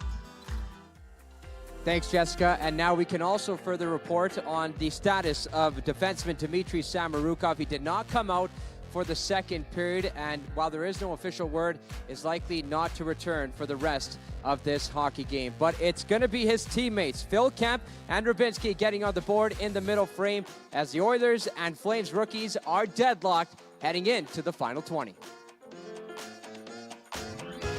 3-3, Calgary and Edmonton at Rogers Place. Beautiful day in downtown Edmonton, just gorgeous, plus 18. And the Oilers and the Flames, but you've got that nip in the air, Bob, which tells you it's hockey season. As much as I've enjoyed the extended summer, this has been the best summer, I would say, in your lifetime as well, certainly in my tenure here, in terms of extended heat, no rain. We've had a gorgeous summer. No, it was a good summer, but let's get after it. Let's play some hockey and let's get going here. Bob doesn't want to spend too much time in the summer. You don't like the heat as much as I do. Here's a lead pass from Broberg, and they'll wave off any sort of icing. Tracked down and left by Wolf behind his own net, and now resetting his Pullman. Trapped by Bourgault, worked up the right-hand side and cleared safely to center. Overrunning it was Pospisil, and now Raphael Lavoie flips it back in for Edmonton. In case you're just joining us, Flames led 2-0. Lavoie going off, Jack. Yeah, he's a little shaken up. Got low bridged on a play there. Yeah, a little wobbly. Let's see whether he remains on the bench as the Oilers continue to cycle it down low. Bourgault out to the point. He is not going underneath as of right now, which is a good sign. Just telling everyone about the Flames building that 2-0 lead. It was around that time that Dmitry Samorukov departed. He has not returned for the Oilers on the back end. Tullio, a drop pass Kesselring to the net, a backhander, and that was denied. Point blank, Rubinski looking for the hat trick to give Edmonton its first lead of the night. Flames led 2-0 and 3-1, but the Oilers have clawed their way back. Here's Niemelainen, feathered one in front. Ended up on Rubinski's stick out to Kesselring, and his shot was blocked in front. Solovoyov held in, and creating is Ryan Francis. Wired a pass up the middle, and that will turn into an icing call as the Flames unable to make contact with a puck. 90 seconds gone by in this third period. Oilers, the 2 goals for Henry Rubinski, both coming on the power play. The equalizer by Phil Kemp, the only even-strength goal for the Oilers, and both goals by Rubinski set up by not only Ostap Safin, but Yanni Kaldus, who we didn't think would play until this morning, as a result of the team's decision to dress 12 forwards and 7 defense. And has played more because of Samorukov's absence. Absolutely. Niemelainen wheels it around the boards. Safin bumped off his stick by Peltier, and now the Flames on the counter. Dewar stood up by Niemelainen, left for Kesselring behind the Oiler net. Gathers himself, steers it back to Niemelainen. Tell you, Walker Dewar is a physical force in this game tonight. He's been pounding guys. Hails from Sioux Falls, South Dakota. Got a big motorcycle rally there every summer. Lead pass, shot Ciano, and that was blocked in front. Sturgis? Is that what it? Yep. That one? You're a big fan of that, aren't you? Yeah. Motorcycles and I do not get along. Here's a quick shot, and that was speared by Rodrigue. Rebound comes back to Pettersson. Poirier across. Pass initially out of the reach of Cairns. Gets it right back. And for the high, Slotcha had to go over to Poirier with it, only to see it broken up, and Cam Beats slid it length of the ice. Good stick by Safin. Break the play up. Oilers a little bit gassed towards the end of the shift there. Siona, left side, Hawkins. Picking up Steen. Line defended by Kemp. And now behind, Caldas had it stripped from his grasp, but right there, pick it up, Brady Burns. He'll chip and charge. Purpleluck over to Kuznetsov for Calgary, but not out of the zone. Soderlund, wrist shot just wide of Wolf as that got through from Burns. Rebound collected off the Dashers. Poirier did not clear, though. Burns across. Soderlund, good chance. Back door. Wrist shot denied on James Hamblin. That's his best chance of the night. And he didn't quite get as much steam on that wrist shot as he would have liked. Well, it's his second chance in tight, but this is the Flames' best prospect goaltender, and we're seeing some solid saves from Wolf tonight. Right wing lead. Hamblin again set up by Bourgault. Tucked it inside. Berglund a shot to save Wolf. Now the Oilers buzzing. A drive from the point denied. Off the blade of Philip Broberg. An attempted Calgary clear did not escape. Broberg, a stalwart for Skellefteå. Now will change. Caldas waits. Bourgault to the point. One-timer score, and there's Philip Kemp again. He and Rybinski each with 2 goals. And it is 4-3 Edmonton. Now, Kemp scored in the playoffs last year for Yes, he did. A big goal. But he did not score in the regular season. And really, I mean, even at Yale, he was a captain of the squad, but not necessarily known as an offensive player. And he rifled that one upstairs on Dustin Wolf right off the dasher. And he whistled it just over his left forearm. 4-3, Oilers have their first lead of the night. That's why they play the game, Jack. Kemp and Rybinski. 2-goal games for Edmonton. And the Oilers have seized control. Petrov backhands it down the ice, and there's the whistle for icing as Pullman able to beat It's Julio back by an eyelash. It's funny because for me, Zary and Pelche, you've seen that high-end skill with them, right? Like Zary's a really smart player, and he's got elite offensive instincts. I don't think he's an explosive skater, but he's really smart with the cup and with the puck. And then you look at Pelche, and he's a guy for Calgary that has made plays all night long. But Dewar's the guy that's created the collateral damage on the goals. Drive ripped off the draw from the point by Pettersson, only to have it blocked. Give Bourgault an assist. He was the man who slammed it off the Dashers. And Rybinski will get an assist as well. So he's got a 3-point evening with 2 power play goals and an assist. We were talking about Philip Kemp, and I mean, he had 9 goals in his entire collegiate career. Again, he's a defenseman, so you're not expecting big numbers, but again, not a guy you necessarily think would deliver a ton off the scoreboard. He did register 3 goals when he played in Sweden last year before joining Bakersfield down the stretch. One of those guys playing Division II in Sweden for Vasby. Cam Beats a shot. Kemp, a teammate of Lavoie on that team, I believe. Save made by Wolf on a spin and jam by Cam Beats, and Wolf will freeze this one with 5.5 gone by in the third period. But it matters not. Philip Kemp, originally from Greenwich, Connecticut, is on the scoreboard twice tonight, and he's turned a 3-2 deficit into a 4-3 lead with Edmonton's third and fourth goals tonight. I guess the point I'm making is a lot of Calgary's offense has been generated off of hard forecheck, but when their skill guys, their top-end skill guys have been out there, they've been really noticeable. And Edmonton's, it's been a little bit more throughout the course of the lineup, I think, in terms of what they've been able to, and they've come on in the back half of this game, Jack. Well, and it starts with, again, if you were talking about guys from the back end that we'd be calling their names consistently tonight, I don't think Yanni Caldas would have been at the top of that list. He's had a very solid game. Here's a dump in, and Wolf put it off the glass first before it climbed into the net, so no delay of game, but a face-off in the Calgary zone. And, Jack, if you're a Flames fan, you're big on Wolf and what he accomplished in the WHL. He was backing up Spencer Knight on the U.S. World Junior teams. But you've had 2 pucks, and one was a bad deflection, but does a 6'4" goaltender have the frame to get a piece of those pucks because he's a smaller Guardian? And I think there's a little, that would be the one concern. And we talked about Konovalov, whether or not he gets the call in Calgary on Monday. Similar type of scenario. Can you bank pucks in off him because there's a lack of size there? And I think in both Kemp goals, that question needs to be asked. Well, and I know you were chatting about that a little bit on Oilers Now this week. Your weekday noon to 2 show on our flagship home of Oilers Hockey, 630 Ched. When it's even, that's why a guy like Wolf isn't necessarily the highest draft pick. Right. He was a 7th rounder in 2019 because you always go with size first.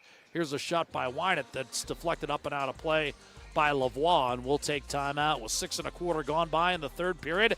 Edmonton has taken its first lead of the night. 3 unanswered goals for the Oilers, the last 2 by Philip Kemp, and Edmonton leads 4-3 from Rogers Place. 13:41 to play in regulation. Edmonton has surged back to take a 4-3 lead. Oilers trailed 2-0 5 minutes into the game, 3-1 at the end of one, but got even before the second period was complete, and now Philip Kemp, the second of his 2 goals tonight. Rybinski, 2 power play goals and an assist. And that Kemp's second tally has given Edmonton the lead. Bourgault thought he was tripped. No penalty was called as he continues to battle in the corner against the aforementioned Pospisil. He's had a strong game tonight in his own right for Calgary. Power play goal to help stake the Flames to that 3-1 lead we were talking about. Bourgault and Pospisil still engaged. Finally, the puck pops free, and it's going to be Wynott rolling behind his own net for a clear Pullman. Pospisil and now Zary at center, but being harassed by Rybinski, he'll have to retreat, reset, spins off one check, but Rybinski ultimately took the puck from him. Pullman was there to make sure there'd be no counter, and he threw it over to Perpeluk, who's run off the puck by Petrov. Chance in tight and a save by Wolf. Point-blank range and a great look for Tyler Tullio, but Wolf got a piece and sent it wide. Niemelainen off a Calgary clear over to Kesselring. Hawkins tried to hold the zone, but it was cleared successfully. Kesselring down low. Up the right-hand side, Perpeluk angled it off the boards. And now we've got a penalty coming up, and this one's going to go against Calgary. Coltrane Wilson again stepping up. He's going to get a cross-checking penalty. And at the 7:50 mark of this third period, the Oilers will have an opportunity to suddenly extend the lead. They're already on the board with 2 power play goals tonight, including one after a penalty taken by Coltrane Wilson. And now an opportunity for a 2-goal lead of their own after trailing by 2 on 2 separate occasions earlier tonight. And you know what? The second unit's got both goals, and they're going to start. They did last time, too, for Jay Woodcroft. I think in that sequence, though, Hamlin had just busted in on the net at the end of a shift. They were a little bit fatigued. This one is a clear decision. We're going with the guys that are hot. Rybinski jousted one free for Ostap Safin. 2 assists tonight. Petrov trying to hold the zone. It was cleared past him and retrieved by Yanni Caldas, who, like Safin, has assisted on both Oiler power play goals. Rybinski from Safin and Caldas twice on the power play tonight. Shot in by Berglund. Safin will pick it up, roll it over. Rybinski, Petrov, good second effort to maintain for Berglund. Threw it across, Caldas now. Surveys, Petrov. Shimmies his way down the right-hand side, now centered, and that was tipped. Good active stick Jan Kuznetsov and retrieved quickly by Berglund. 11:20 to go in the hockey game. Petrov, Safin bulls his way down the right-hand side, avoided a hip check, but eventually it'll be cleared by Dewar, and Edmonton into full retreat, and they'll change it up. Outlet pass, a sharp one. Rodrigue to Tullio. Hamblin gives way to Bourgault. Lavoie, apparently okay, Bob. Cuts inside. A shot save made by Wolf. Rebound along the lower half of the net. Tullio unable to tuck it past, and now Broberg has to hustle. Great backtracking speed by Broberg. For a moment, I thought Dewar had the angle on him. But Broberg's speed bailed him out there. Hamblin and Tullio down the right-hand side, pressing on the half wall, but with 30 seconds to go on the power play. A long toss by Pullman will chase Edmonton back. Rodrigue off to Broberg. Pospisil tries to run right through him, and in fact took the puck away and then gave it back to Lavoie at center ice. So the Oilers now on the counter. Lavoie tried to slide step 2, could not do it, and that leads to a Pospisil clear, and that will do it for the Oiler power play. So Edmonton misses out on a chance for a 2-goal lead. Niemelainen wheeling back, skating smoothly across the Calgary line, cutting behind the net. Peering inside, ultimately gives way. Rybinski to Soderlund. Knocked off balance briefly. Edmonton 4, Calgary 3. Midway point, third period. And the Flames with control. Belting his man in the corner was Soderlund. Caught a good piece of Cairns, and Brousseau with a reset for Edmonton. Kesselring. Brousseau popped by Poirier. And now you've got Wolf up the middle. Dribbled off a stick. Soderlund back involved here. Cutting behind the net. Threw one in front, only to see it stolen and cleared by Pettersson. Soderlund much more engaged in this third period after a quiet opening 40 minutes for him personally. Came over in the Duncan Keith trade. Originally drafted by the Hawks, 4th round back in 2017. Open man. So Lavoyov tried to put one through the skates of Pettersson. Tracked down by Zavgorodny. Wine it. So Lavoyov back in front. Zavgorodny's shot deflected wide. Falling to the ice, but still able to make the play. Is he hurt, or did he lose a skate blade? Philip Kemp appears hurt. I don't know whether it's... Is it his... No, he's... I think he's shaken up, Bob. I don't think this is a missing blade. This isn't in... He's trying to gut it out. Yeah, he is. For a second, you don't know sometimes, you know, when you can't get back to your feet, but you're moving everything else, you wonder whether you're missing a piece of steel. But this is a bit of an injury, and he'll be attended to. We'll take time out. 8 3/4 minutes left in regulation. It's Edmonton 4, Calgary 3. Face off to the left of Olivier Rodrigue. 8:45 to go in the hockey game, and it's a 4-3 Edmonton lead. Oilers first of the night. Phil Kemp, 2 goals. 2 goals and an assist for Henry Rybinski. Both of his goals coming on the power play. Philip Kemp, by the way, did go underneath, walking under his own power, but with a slight limp. So it's fair to assume his night is complete. Battling his Dino Cambeats. Won that battle, sent it out to Broberg, but it hopped off the heel of his stick. Pursued back behind by Ben King. Fires it across. In over the line, Ostap Safin. Tried to center, that was deflected, then hammered on net and a save made by goaltender Wolf. And meanwhile, going into the boards somewhat awkwardly is Broberg. Left shoulder. And he's a little strained as he'll come off. And you'd recall he had both an upper body and a lower body injury last year during the World Juniors for Sweden. But never really, and you know what, when he went back to Skellefteå as the season wore on, now remember they knew he was coming over to North America the next year, but he saw his minutes get decreased after that, Jack. Yeah, not much of an issue, though, as I kept an eye on him as he went back to the bench. I think he'll be able to gut this one out. So nothing major there, we hope. Tossed back in immediately by James Hamblin. Oilers protecting a 1-goal lead here with 7:45 to go in a game where they have recovered from 2-0 and 3-1 deficits. Zavgorodny fishing for a puck out of his own end, but Lavoie doing a nice job of protecting. Finally, it's freed up for Pospisil. Back defensively is Kesselring. Pospisil tries to take him out wide, and Kesselring stayed in front of him and forced a dribbler into the corner, which eventually is regained by Edmonton. Flubbed by Brousseau, but it works out because Hamblin is there to chip and charge his way back in.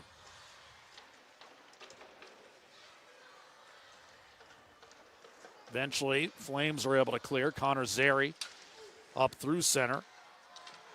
And that's tossed Dapp in.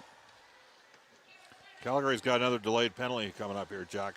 Clear by Berglund, and the Oilers set to go on another power play as Solovoyov, as he touches up the puck. Still not called. Caldas will twist it back. One of our referees went down in a heap. He appears to be okay. In the meantime, Petrov. Delayed situation now as Solovoyov touches up. We're going to have a call against Calgary, and the Oilers back on the power play with another opportunity to gain significant separation. And this one, I think, is going against Pospisil. Well, it started back in the Oilers zone because he got angled off by Kesselring, and I don't think he liked it, and he gave him a little bit of a love tap afterwards, and then followed it up the ice on the line change and took a little poke at one of the Oilers players. So a chance, as you mentioned, the Oilers 2 for 3 in the power play in the game. They start with their first unit this time, Jack, and Broberg is back on the ice. Off the draw. Oilers work it around. Bourgault. Cross ice snapshot and a save on Raphael Lavoie by Dustin Wolf. Lavoie earlier drew iron on a shot from a similar spot. Here's Bourgault. Pursued and then stripped by Jacob Pelletier. Oilers in search of a third power play goal tonight that would likely put this game out of reach. 6 minutes to play. Oilers up 4-3. Dashing in left side, Broberg. Wrist shot, and he blistered that one up high, careened off the glass, and that's what happened. Come down one side. You got to hit the net, Bob, otherwise it's going to go back the other way. Nothing wrong with shooting short side, Jack. Connor Zary. When you pick that far corner and miss it, well, likely you've just cleared the puck for the other team. Oilers looking to extract. It rolls free, and Solovoyov now with some open ice here. He'll tuck it down low for Zary, and for now, Calgary just content to melt some clock as we're down to 50 seconds on the penalty to Pospisil. 5.5 to go, final period. Edmonton 4, Calgary 3. Lavoie, lead pass, Tyler Tullio, and it was whacked off his stick. Solovoyov fell down, one timed in front by Petrov, and a shot by Safin was blocked. Rebound, Caldas. And he and Safin each with assists on both goals on the power play by Henry Rabinski tonight for Edmonton. Beautiful slashing interior pass and a save made on Zavgorodny by Olivier Rodrigue. That was some kind of setup, and Rodrigue came up with a save as Pedersen. He's got some jump. Set up Zavgorodny for a good chance, shorthanded that time. 10 seconds left on this Oiler power play as the puck being ragged in the corner. 4-player pile up. Petrov peering inside, trying to rake it out of some skates. Still pinned in there. And finally, it's Petrov. Looking to slide it in front, only to see it picked off by Zavgorodny. He gave it right back. Rabinski couldn't do much with it, and it was ultimately cleared safely by Coltrane Wilson.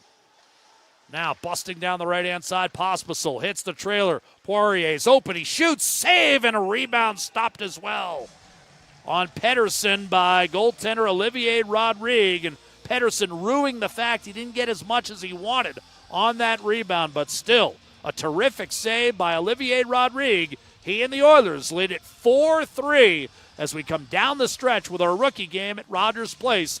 4 and change to play. We'll have it for you on the other side.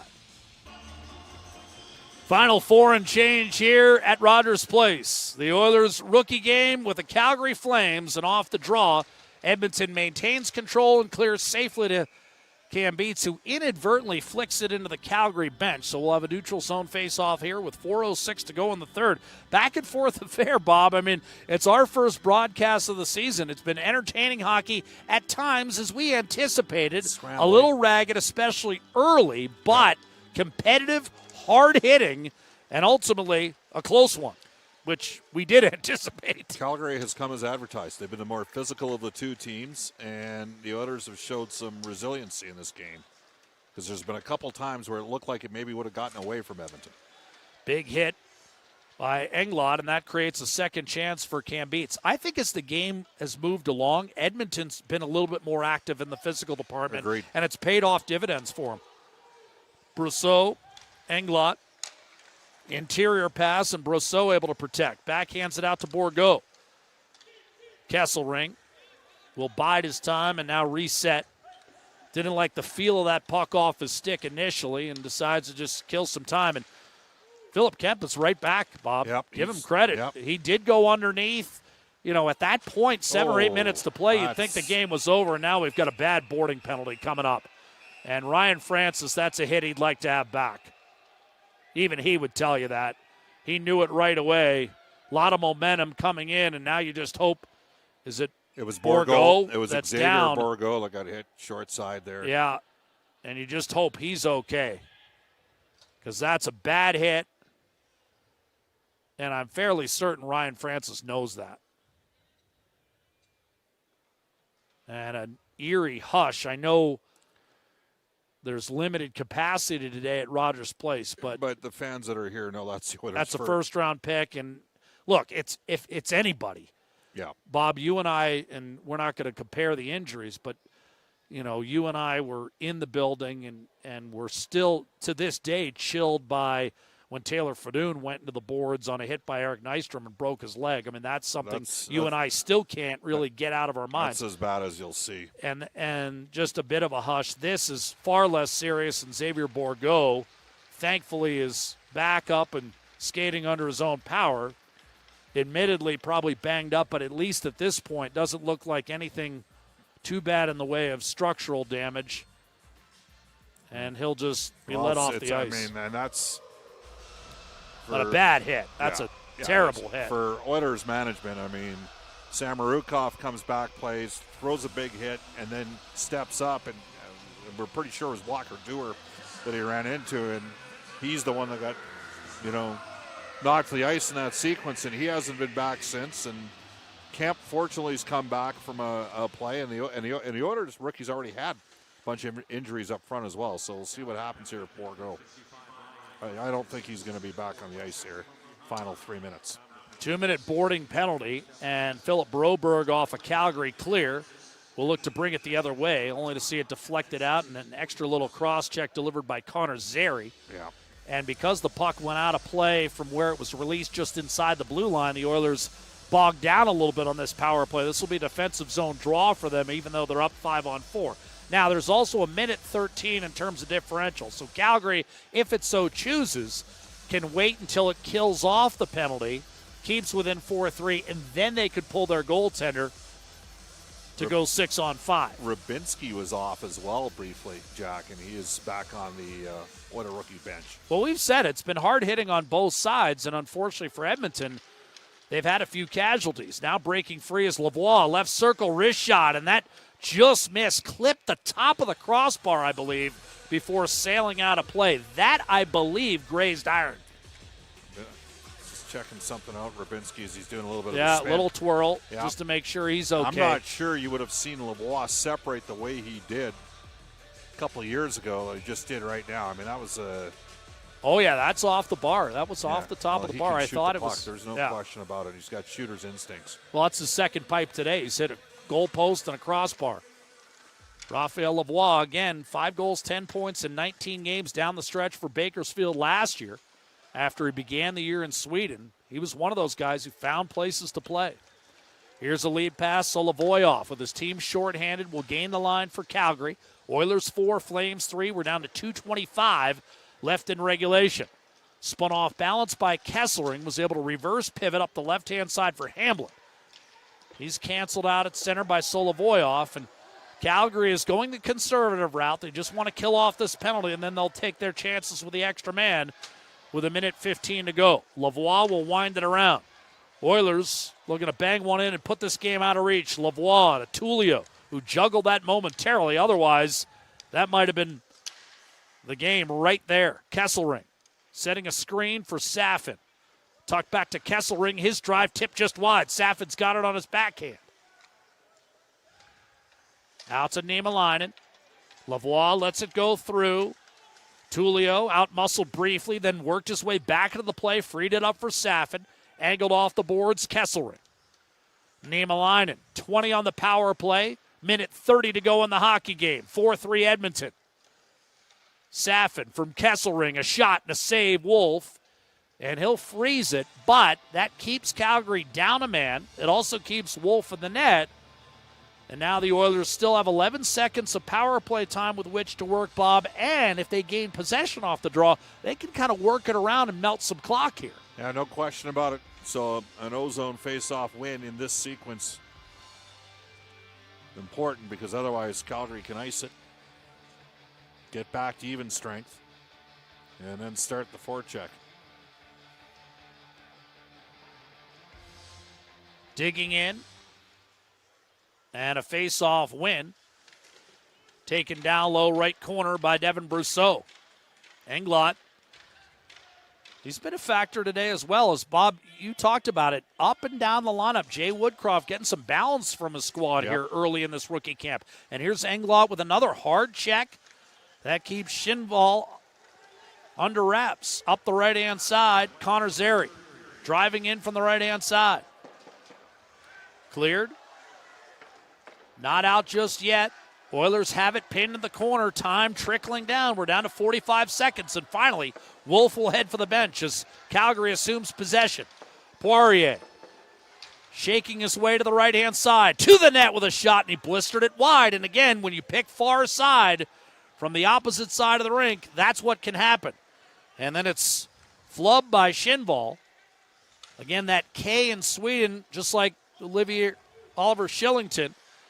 Schinval, I apologize for a mispronunciation earlier, tucked away from the Flames, and Hamblin will take a skate now behind the Calgary net and protect against Pettersson.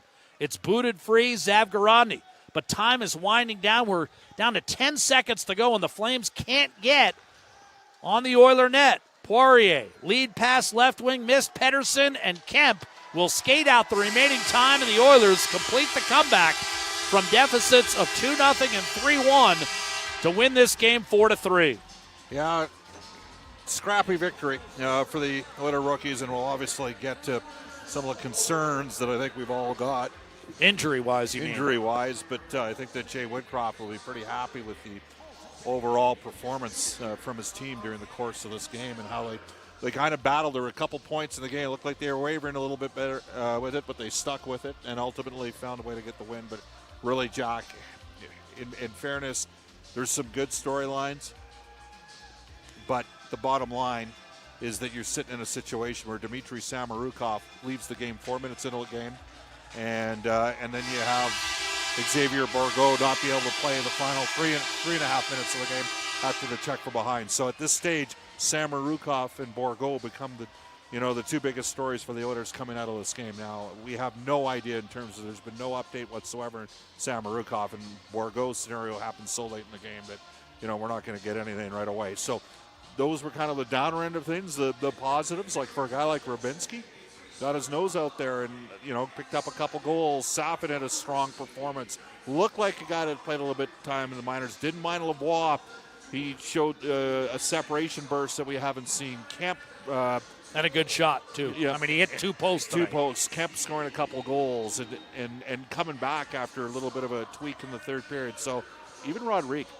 I was going to say, he's down 3-1 after the first period and then shuts the door the rest of the way. I thought he battled hard. And again, the 3 goals he gave up, not much of a chance on all 3. There were all 3 rebounds, and there was some loose change in front where the coverage wasn't there. And I think the club also shored that up as the game moved along. There's no question. I mean, it's interesting with Calgary because Walker Dewar was a one-man wrecking crew out there on the ice. There's no question he was involved in the first 2 goals.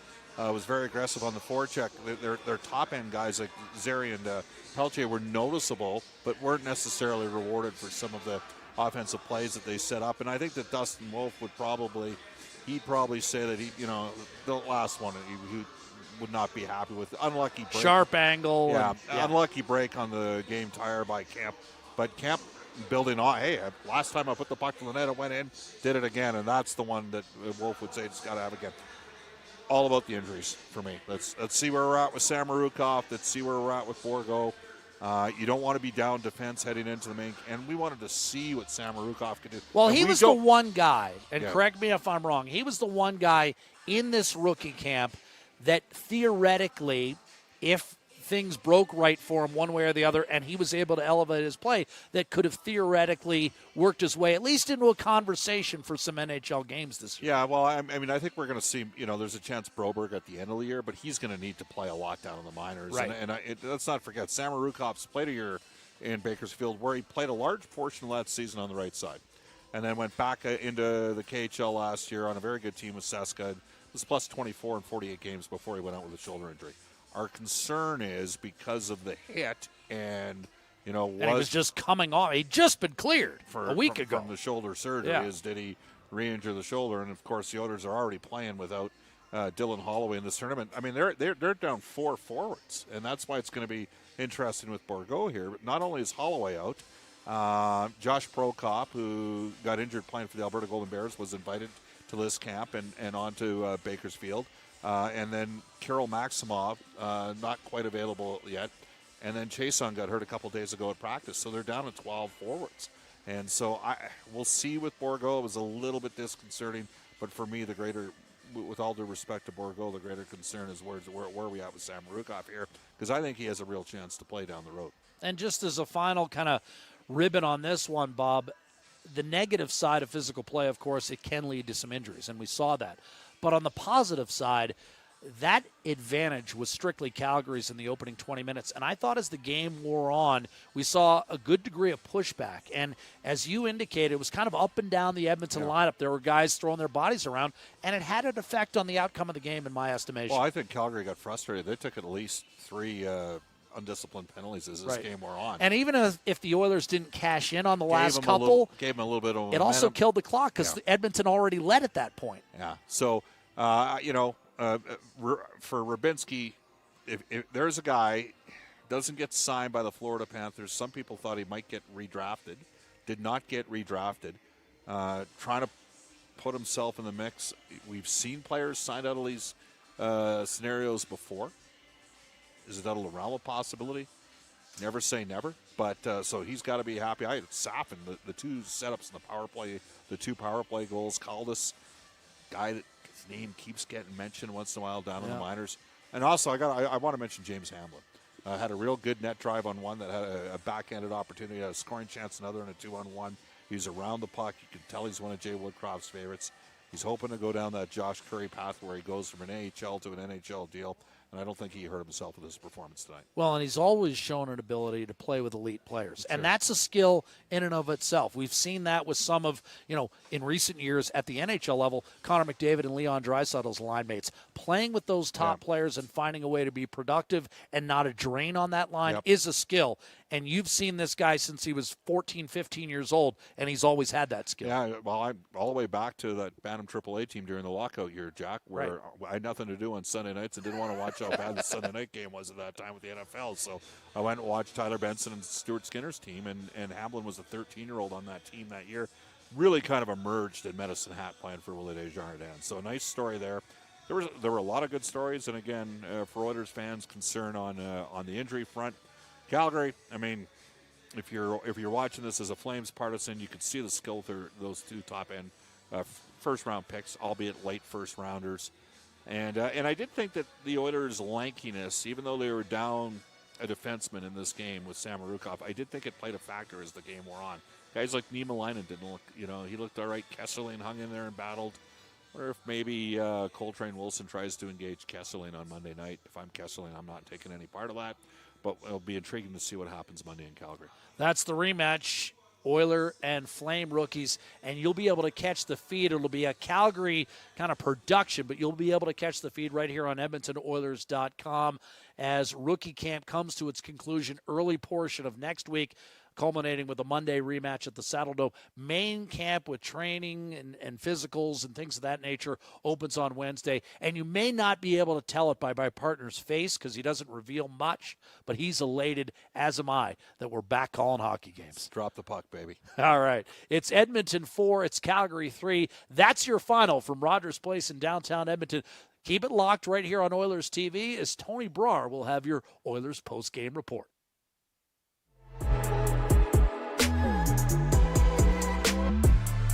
And then by the second, I feel like we had our legs under us, and we kind of just kept getting in their zone, playing physical, and just good things happened. I was going to say, did you guys have to do anything, or did you feel like you just gained a little bit more comfort after they scored 2 goals in 21 seconds? Because it's easy to kind of crumble after that, but you guys didn't.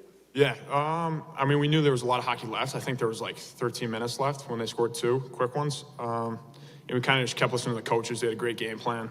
And if we followed it, we knew we were going to be successful. So, as a defenseman, do you say anything to Olivier in that situation just to calm him down? Not really. I mean, he's a great goalie, and we knew he's kicking really well for us, and he was making the first save every time. So honestly, it's on us to clear up those second chance opportunities. You got pretty fortunate on your first one, and then you showed that you can light the lamp yourself on the second one. Take us just through your 2 goals. The first one, I was kind of trying to join the play, dished it out to Burns on the wing. He found me back, and I was honestly just trying to throw it to the net. Got a good bounce, so I'll take it. But it was a great goal for us. So. Yeah. And then the second one? Second one, again, I was just trying to throw it to the net, and a lot of times they just kind of don't see those coming if you're just quick shots. So, but I can't say I was just trying to throw it to the net. And then just in terms of these kind of rookie games with the Flames, like how personal does it get with the guys on the other side? Like, are you looking forward to that Monday game? Do you think that they're going to be coming out that much harder? Like, what's that level like?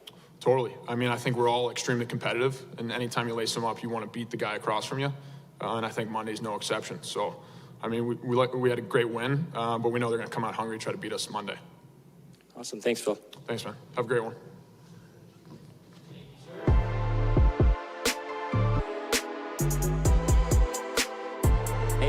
Maybe just take us through your night and how successful it was to kind of get the offense started and start that comeback.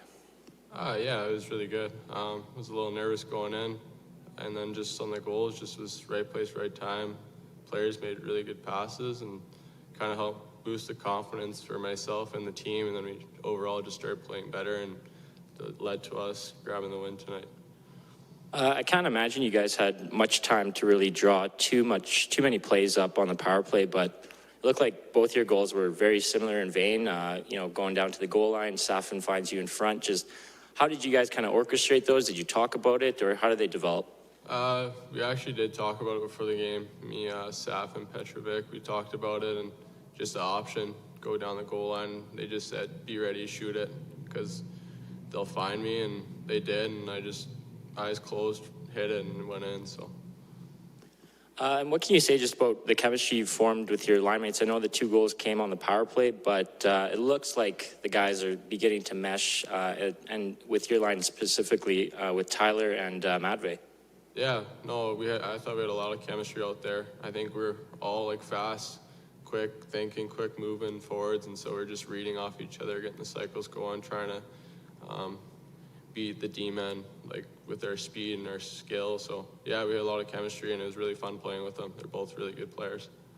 And obviously you want to put your best face forward here for the coaching staff. What do you think this did for yourself and your stock here at Oilers Rookie Camp tonight? I think it was just a confidence booster for me. Going into camp, you're obviously really nervous. You don't really know many guys. And so just having a good game, and the coaching staff, like, kind of getting to see what I can do, play hard, tenacious, play on both sides. It was really good, and yeah, I think it was just good for me to get that game in and show them what I got. Thanks, Henry. Yeah, thanks.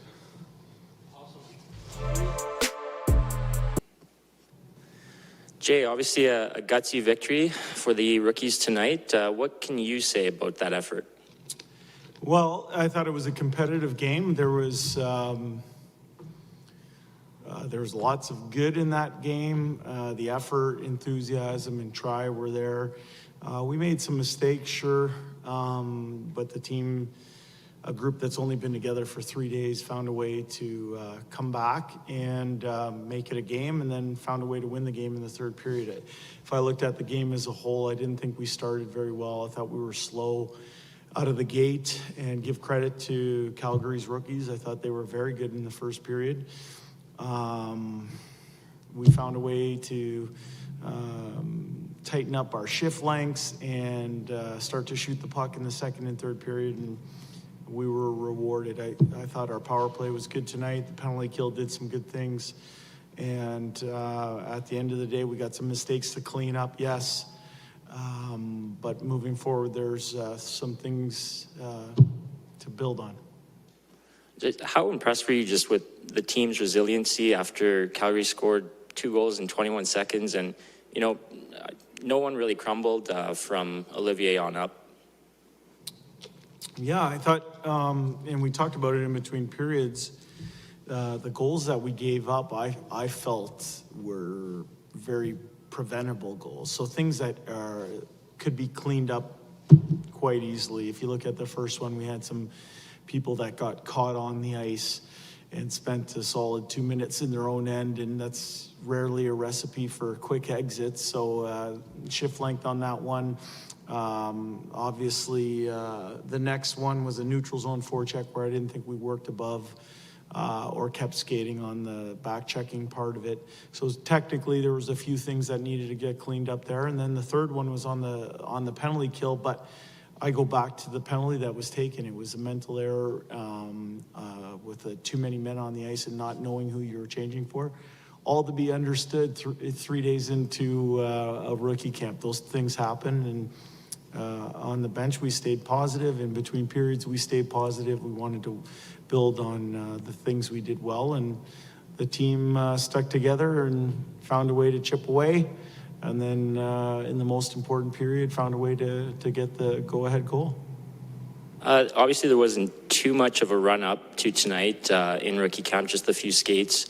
But the power play scored a few goals tonight, and specifically like the same players, and Safin kind of making some nice passes and Henry finishing. Did you know about that look that was there, or did you talk about it? How did you orchestrate that? Well, I think we're in the very early stages of building our power play through rookie camp and then into main camp, and then when the two teams break in the Oilers and the Condors. And there's just some principles that we talked about. It wasn't so much about what Calgary was doing on the penalty kill. It was more things that we were looking for. I think Colin Chalk, who runs our power play in Bakersfield, has done a very good job of expressing what he wanted to see. And I was impressed with the puck movement, and credit those players. And not just those two players, but I thought both units did a lot of really good things. And that said, for Ostap to make some plays on those goals and Henry to finish on them, I think that's good for both those two players. They got to feel good about it.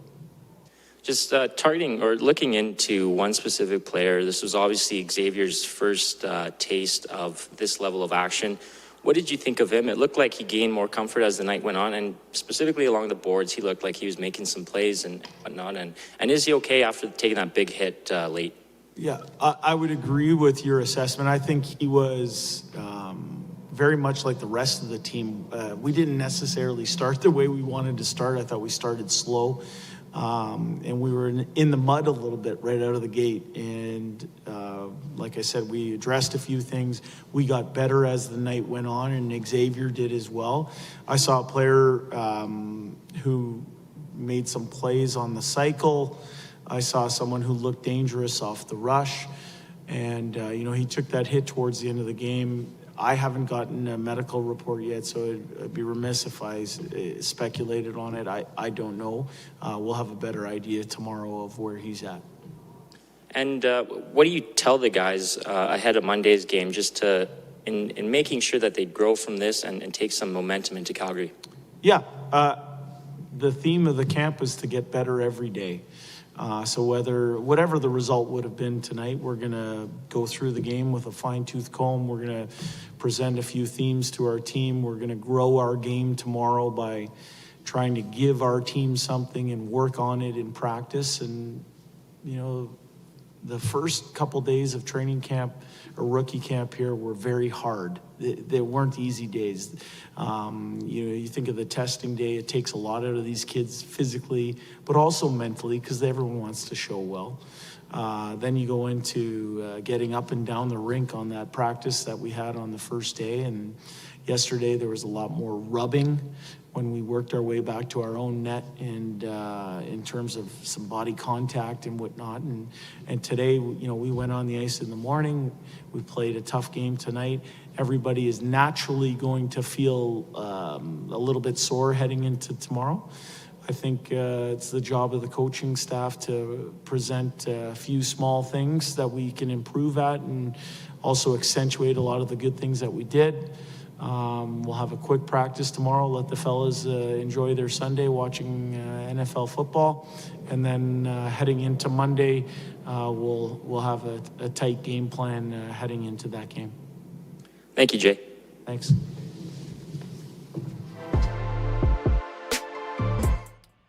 So after finding themselves down 3-1 after 20 minutes of play, the Oilers rookies storm back thanks to 2-goal performances from Henry Rubinski and defenseman Phil Kemp. 4-3 was the final here on Saturday night at Rogers Place, as the second Battle of Alberta between these rookies will go on Monday night. 7 p.m. is the puck drop, with Flames TV orchestrating the production, but that game will be available right here on Oilers TV.